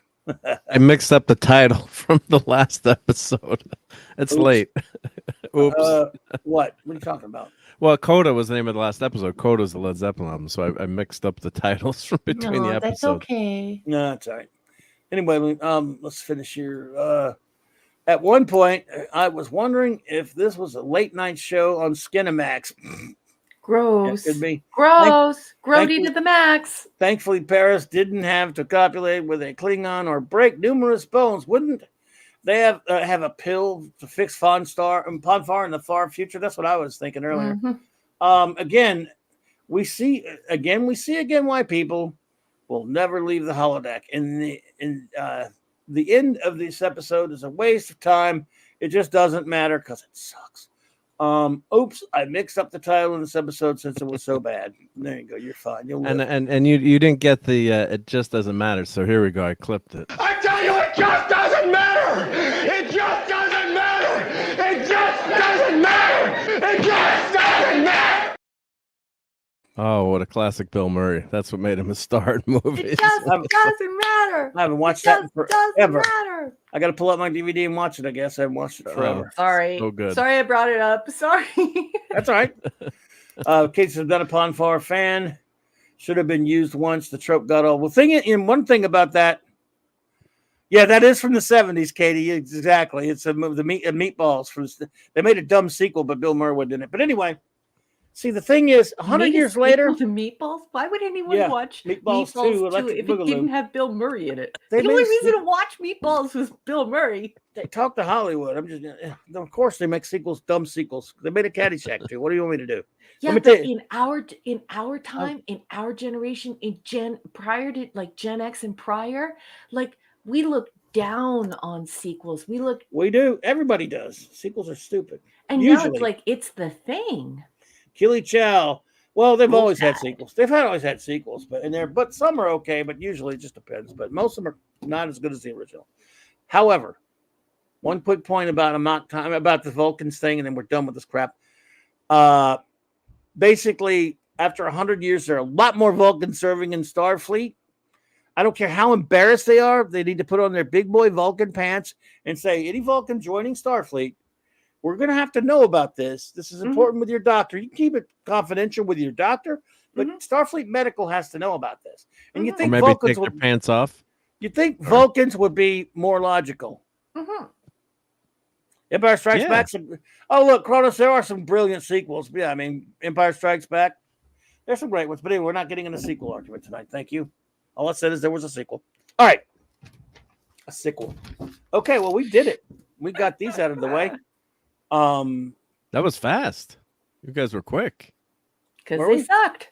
Because they sucked. Made some quick work of them, I guess. Yeah. Well, let me. I forgot. Let me. Next week's episodes are. Hang on. All right. Next week's thrilling episodes are Unity, Darkling, Rise, and Favorite Son. Oh God, that one. Jesus. I mean, Favorite Son. No spoilers. I didn't spoil her. Well, on how you like the episode. It's the greatest one of all. I'm so excited. You know what, Katie? I'm with you. I mean, I know you like the romance stuff, but she doesn't like intimacy and over-sexualization in her Trek. Innocent or forbidden love, sure. I'm hopeless romantic, but not the stuff that's now on TV. It's so vile, and you know what? And I can respect that, even if you do and like this, the. Well, as I say, this last episode did go over the line. I thought in some of those scenes, I thought it was really ridiculous. Sometimes less is more, and they could have just inferred certain things, but it really was. And this, I mean, Vorik should be in jail. Watching his back to back to back. There's a lot of skin in Voyager, and I can see why then they wanted 7 of 9 in that costume. I think I'm guessing the network executive said, hey, let's, show some more on this show. Well, that's why they have words here. That's why they have that Hawaiian holodeck. Yeah, because they thought, how can we bring some skin into the mix? And if you're hiring somebody like Jennifer Lean or Leon, and you're hiring somebody like and you're creating the character Neelix, there's really not much to watch. And I think at this point they realized that people didn't like Chicken Man. I mean, I didn't like Chicken Man in 1996, 1997. Only my hate has grown for Chicken Man. Yeah. Just a ridiculous character. It's a ridiculous character. And so that's why you have the holodeck now, with all the gorgeous ladies and their chesticles. Harry Kim was popular with the ladies too, I guess. Harry Kim was actually, and there were several newspaper articles at the time that I recall discussing the fact that when they were thinking about getting rid of this sort of nothing burger character, that the character wasn't interesting, and they weren't allowing the character to develop or giving the character good storylines. They asked audiences, and certainly Star Trek audiences are very vocal, and people let her, the fans let the network and the studios know that they really liked Garrett Wang. I know he pronounces his name Wong, even though it's spelled Wang, but they really love Garrett Wang, and they thought that he was a sex symbol, and they supported him like that, and so that was a big win for the ladies who wanted to keep him on the show. Yepper. Well, we're done. Oh man, let me get rid of this crap. You bar rodent. Yeah. Well, here we go, folks. We did it. Did it. We're done. What a night! I survived the Marvels and 4 episodes of of Voyager. Yeah, I agree. And it's funny because prior to hanging out with Clobby, I've known Clobby for like 3 years now, in and around that amount of time. And prior to knowing him and being on social media, it was really difficult to talk about Star Trek because I do watch Star Trek in a linear fashion, or chronological order, starting on January 1st every year. And so when I saw these conversations developing on social media where people were saying, and there were even professors who had done bona fide survey instruments to discover or uncover what Star Trek fans liked, they overwhelmingly chose DS9. And you would see this being reinforced on social media. And then, of course, I saw these survey instruments and the results of these survey instruments. So it was very perplexing for me because I always thought the DS9 was a soap opera. It totally reminded me of the soap operas that my young friends watched when we were young women. I mean, they didn't interest me, but but when you watch something in linear order, you get something totally different. And one of the things that I loved about meeting Clobby is that Clobby challenged that idea, and I think that helped to forge our friendship. We both challenged that idea. We were both like, "What? That's not the best Star Trek." Well, what do you mean? What do you mean? And so this linear watch, I think, has been very illuminating for many people who say, no, hands down, DS9 is the best Star Trek. There's no other Star Trek that comes close. It's a soap opera. Yeah, for sure. It is. Yeah. It is, and it doesn't even do that kind of show as well as B5 does. But that's another argument. In my opinion, it doesn't. Zathras is right. B5 is better. Yes, B5 is better. So, but what can you do? Anyway, Voyager, well, as I say, we we get science fiction themes at least in the show, and they're exploring. Sometimes, mostly, there's tons of. Well, flaws, it's like Clobby said. At least we're going to a different place. At least we're not stuck on DS9 trying to figure out how we can make different people have sex this week. And when he said that, that's really the only way to articulate that problem. They were going nowhere, and they were going nowhere fast, and so it very quickly turned into Days of Our Lives, The Young and the Restless, and it was gross, especially because as Trekkies will often point out, there was no sexual chemistry there. When you think of Kuroto, and you think about what that looks like. It's just an instant like barf bag. Like it's almost gag worthy. I mean, watching him make out with her, it's who liked that? No one liked that. Yeah, people did for some reason. I don't know. Some people did. What can you do? But not us. So, well, what are we gonna do now? We've got all that done. Maybe we can just start making our way out of here, because it is late, right? Number one for you. Let's do it. Yeah, you want to start get a move on? Sure, let's do that. Yeah, we can. We can. Oh, I did have one quick enable if we have time for it. If you want to get out, I'll leave that up to the poster. It's a poster. Enabling. It's time to start the show again. Enabling. Sorry, I just got to That's find an SCTV reference for people who remember Edward. You remember Edward? It's time to start the show again. Anyway. Now, where is it? I had it. No, I just mentioned it. Now I got to find it. And I made an enabling folder on my hard drive and my email here. It was a very cool Star Trek Wrath of Khan poster that I just wanted to show. I don't know if I can find it. Come on, computer. Computer's slow now. Why is my computer slow? What's going on? Buried alive. Ouch. Come on, ouchie. Load. Okay, where is it? Oh. What you do? You keep going, and as soon as I find it, I'll interrupt the goodbyes with the as soon as I find it. Okay, well, I'll tell you what, everyone. We'll when I find it, I'll interrupt. Yeah, well, that's cool. We'll let everyone. We'll start making our exits, and then when Chief Engineer will try to find this picture he wants to show us. Number one, any closing words do you have? Well, thank you so much, boss. I do have some closing words, and thank you for giving me this opportunity. The first thing I want to say is thank you to every single person who showed up tonight. This is a mini Star Trek convention every Saturday night here on Clobberin Times, and it is just delightful. I love hanging around with this group of fabulous nerds, clubologists, 735ers, Trekkies. We had such a wonderful time with you this evening. Thank you for your comments, your ratings. Thank you for the laughs. You're just outstanding. You are amazing company, and I just enjoy each and every one of you so much. So thank you so much for being here.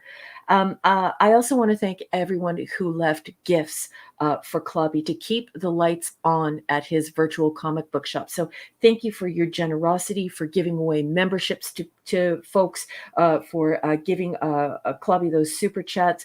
These are gifts to him, and I appreciate it, and so does he. Just outstanding. Thank you so much. I also want to thank all of the lurkers. There are 200 to 300 of us here every week, and that is due in large part to those who download this show and watch it later, or they get on YouTube and they do a rewatch. And so we just love our lurkers, and we love everyone who supports this channel. So thank you so much for supporting Clobberin Times. Are you a member here? If not, membership has its privileges. You can hang around with Clobby on these member-only chats, and we also have some cool emojis. Oh, there goes Shooter. Shooter has just gifted 10 Clobberin Times. All right. Membership. Thank you, Shooter. Wow, Shooter, man.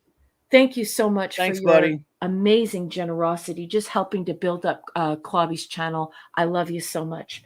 So if you're not ready for the membership, thank you, Shooter. Please know that you can like this show if you enjoyed it. You can hit the sub button and become a subscriber, and you can hit the notification bell, and then you'll know when Clobby is on. And he's a comic book expert, subject matter expert, and he's one heck of a guy. I really love him a lot, and so I hope you'll join us here by clicking on like, sub, or that notification bell. I also want to thank all of the wrenches for their hard work. Thank you for being the shepherds in the chat and helping if anybody needs it. That's just marvelous. I also want to thank Mark D with a C. He's such a wonderful person, and he has his own channel going. He's also selling sideways ice cream cones that look very much like something from TOS. They're quite glorious. You need to check it out and support him. I also want to thank my patrons. These are marvelous human beings who are making my new book happen. That's right, folks. I write a classic episodic science fiction stories. They're 99 cents on Amazon, and I could sure use your support. In the meantime, I have these conventions to do, I have publishing to do, I have advertising to do, and these incredible people back me and back my book. And I will never be able to put together adequate words to express my love and thanks for them. And here is one of my main people right now, Larry. I love you so much. Thank you for that gift for Clobby. Clobby, look at this gift that Larry just gave you. Oh, Larry. Thank you, buddy. I can't know what to say. I'm speechless. I appreciate that. Thank you so much, Larry. I don't know what to say, buddy, but you're too kind, and it warms my heart, man. Thank you. I really do appreciate it, man. I don't know. You would do the best, buddy. We appreciate you. Sweetheart of a man. He's also a full backer and is Tony Stark of my new book, Science Fiction Tales. So Larry, I love you. Thank you so much. Tony Stark, thank you so much, my wonderful friend. I also want to thank Sean Carter, Cardinal Sin, Gil Bavel, rest in peace. Thank you for always supporting me, my wonderful friend. I want to thank Shooter, Gwagnar, Dave, Chris Persia, Scuba and Leslie, Pete, Eric Kane, his trusty dusty dog Kirby. Love you, Eric. Enigmatic Dropper, thank you for your kind words and for your wonderful reviews. Just love you. I have to extend that exact same thing to Michael and Cassandra Beacom. I love you so much. Thank you. Mark D with the C and his beautiful family, Anti-Derivative Jill, Jilly Jill, Maximum Redstone, JT Kirk, Dadman and the Dadman Clan, Lord and Lady Thoth, Rob Altus, and of course, Tyler, My stories cannot happen without your support, and I appreciate you more than you will ever know. And last but certainly not least, I just want to say thank you to Clobby. Clobby, thank you for creating Clobberin Times. This is the ultimate geek and nerd space. Thank you for creating Saturday Night Star Trek, for bringing us all together, for forging all of these friendships. We all wouldn't know one another if it weren't for you. I love you so much. You are such a great man, such a marvelous Southern gentleman. You are brilliant and kind, and I adore you. Thank you so much for allowing me to be a part of the 735 Club and a part of the things that you do here. I adore you, baby. Mwah, mwah, mwah. Too kind. You don't make me blush too much, but I love you and thank you for that. You're the best. You're the bestest ever, in fact. Let's see. And again, thank you so much, Shooter. Thank you, Larry, and everyone else. Just thank you all for being. We have the greatest chat on YouTube. Everyone gets along. Everyone is friendly with someone new comes in. Everyone, I appreciate you all more than you can know. I appreciate my lurkers and anyone watching on the rewatch. Thank you so much as well. I never say it enough. But you guys, when are in the chat, anytime anyone new comes in, they're all really good. Just great people who are nice to bring them in, make new friends. Some of them never come back. Some of them do. Some of them return and just become really, friends and recurring friends. And good night, Katie. Good to see you. I'm glad you were here. We love Katie. Katie, by the way, is the ultimate Voyager fan out there. She loves the show just unconditionally. She's a big fan of it for the longest time. Very young. Just a lovely friend of ours. And whenever she pops in, it's always good to see her. I hope you're doing well, dear. She hangs around with old fogies. Here she is, this gorgeous university student, ballerina, accomplished ballerina. She just absolutely loves Voyager. But you know what? She went back and she watched all of Star Trek from TOS. So that's why we love to illuminate her presence whenever she's here, because when all the old fogies are gone, it will be people like Katie who make Leonard Nimoy's dreams come true, who make Gene Roddenberry's dreams come true by keeping real Star Trek alive. So what a remarkable young lady, and we love her very much. Good night. What a great group you all are, though. I do appreciate you so much. I'm going to get you all shouted out in a minute. First, Mark, anything to say? Anything you want to? Yeah, I did find that poster. So be forewarned, this is some enabling. This might cost you money. I've got Shooter spending money in animation cells, unfortunately, after I was showing some stuff the other night. That Fantastic Four, and he's been bidding on everything. So this is Vice Press. I think they're based in England. So 175 of these, and I'm trying not to buy this, but I think I might have to, even though it might cost a lot to ship over the pond. Wow! But isn't that gorgeous? Beautiful, yeah. Gorgeous. Love it. At the end of the universe lies the beginning. Nice of vengeance. So yeah, that really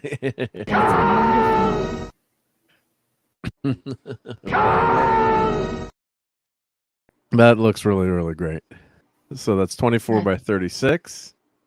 I guess there's a difference if you click on that one. Yeah, just very, very cool. Yeah. And so it's officially hand licensed. numbered. It's hand numbered. Yeah, 175. Yeah, fine art print. And classic paper. It's shipping in January. There's only 175 of these that are for sale. And I guess if you order, there's the enabling part. If you order 150, so I guess if you order 3 posters, you get shipping free. But yeah, really cool stuff, and custom, kind of like a Mondo print, I think, Mondo shop in England.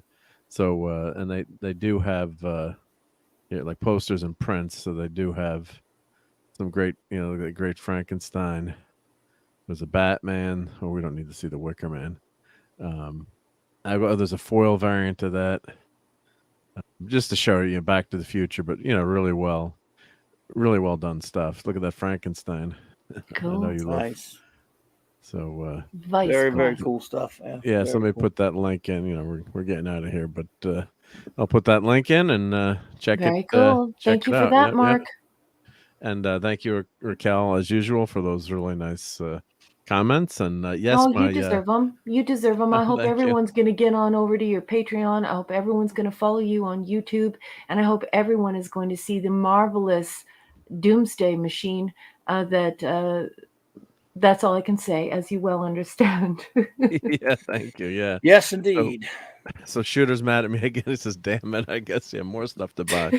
But you know, we're not doing our job here if we don't do that. But yeah, thanks. It was fun to hang out tonight. And yeah, Marvel's bad. We'll be talking about that tomorrow night on Sunday Night Geekery. But oh yeah, it's Shooter, not Shooter. JT Kirk bought the first Doomsday Machine ice cream cone. So the that'll sideways be shipping. ice cream cone? Yeah, that'll be that shipping. Will ruin the universe? Yeah, especially if I make too many. So that'll be shipping on Monday, Shooter, because today was a holiday, so I couldn't. And you know, of course, we should mention Veterans Day, Yeah, of 11th course. hour of the 11th Yes. day of the 11th year, so November 11th. So you know, salute to all those veterans out there who help keep us free. Much appreciated. To be understated. And of course, I'm a big fan of General Patton, and it's his birthday was on November 11th, 1885. I don't know why I can remember that. I sometimes can't remember people's names, but I remember Patton's birthday was November 11th. It's a wonderful day for birthdays. Absolutely. Yeah. So fitting that he was born on Veterans Day. But thank you to all those vets out there. And then I have a lot of friends now that have kids in the military, so God bless them and keep them safe. Yep. So, and thank you for your sacrifice. We will never forget you. I will never forget you. It's not easy being a serviceman or woman. Yeah, you're away from home for a long time. You're risking a lot, so it's dangerous. Just training. You know, a lot of things are dangerous. Just you know, even out of combat, they take a lot of risks. So God bless them. And yep. So Sunday Night Geekery tomorrow night. Clobbering Times will be hanging out with me, and looking forward to that. Hey, did you know that Doomsday Machine? Did you know that if you got it now, it would be in time for Christmas? Yeah, Christmas is coming, right? Might be. Yeah, I should make Christmas ornament-sized ones too. Maybe I'll do that. Yeah.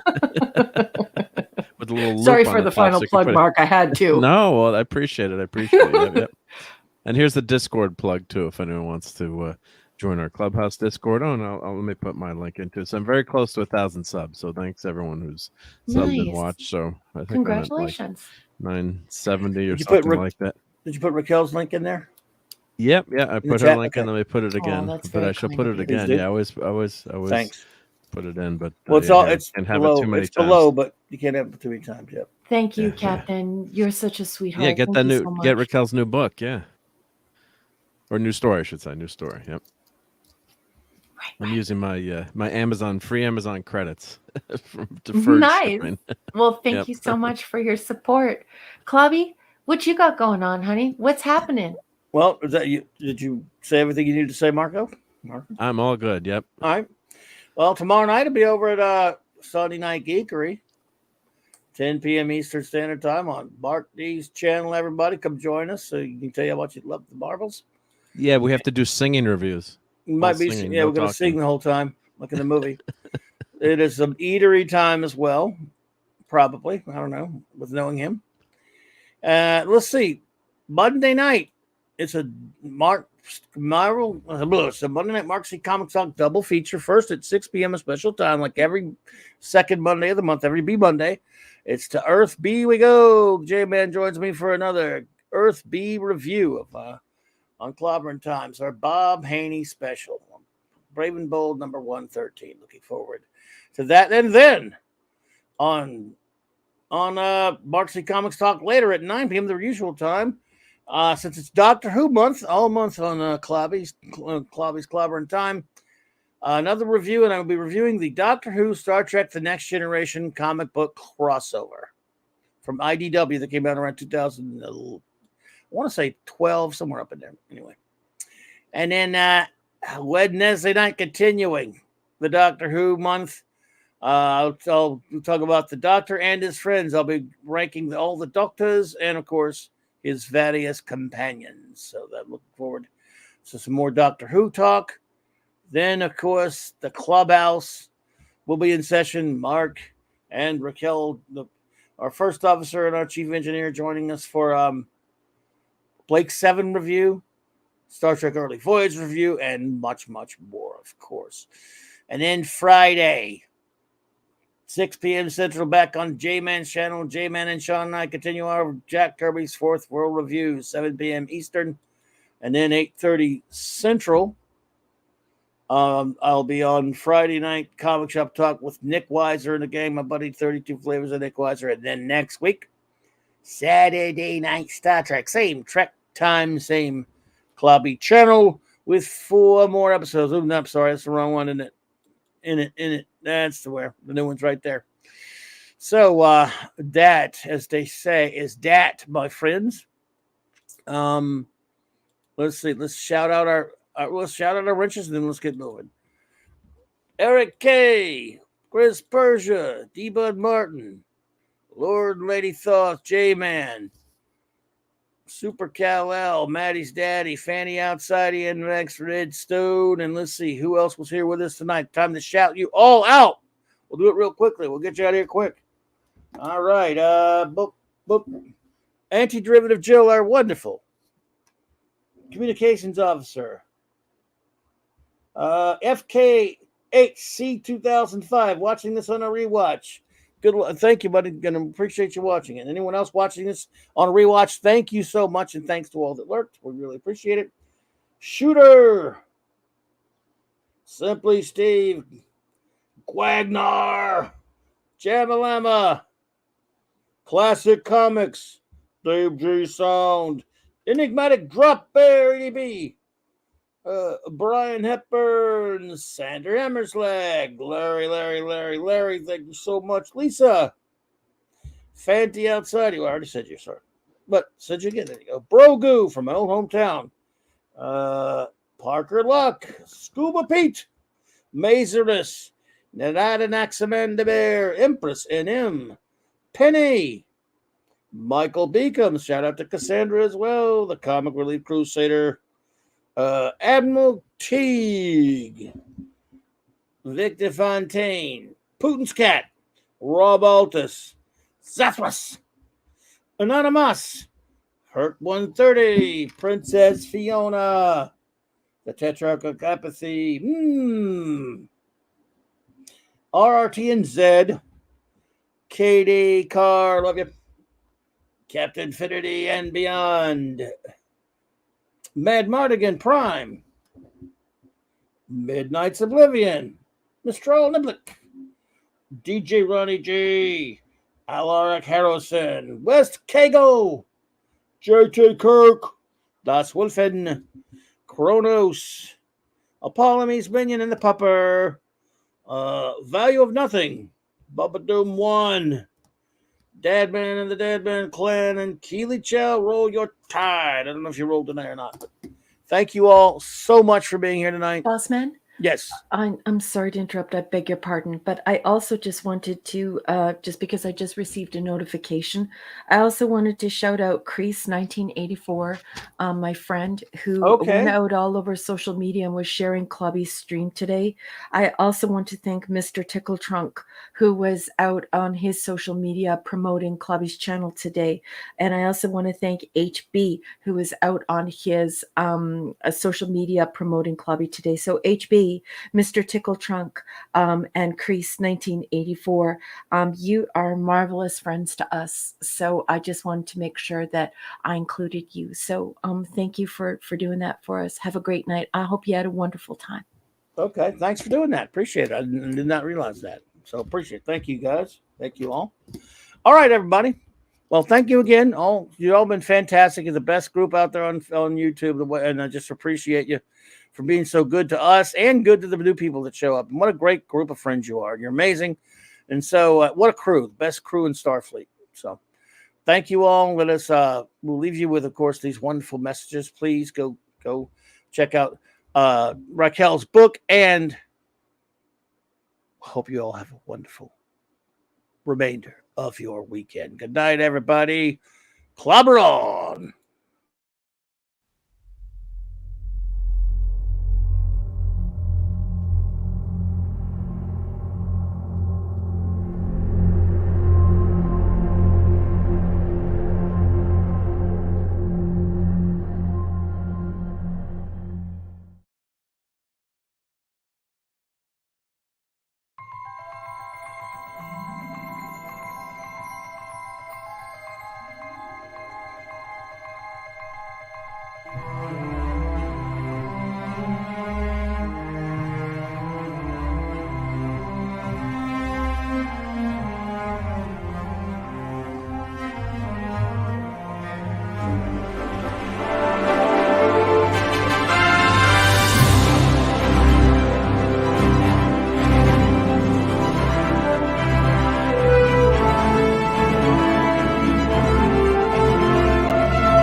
I just love clobbering time.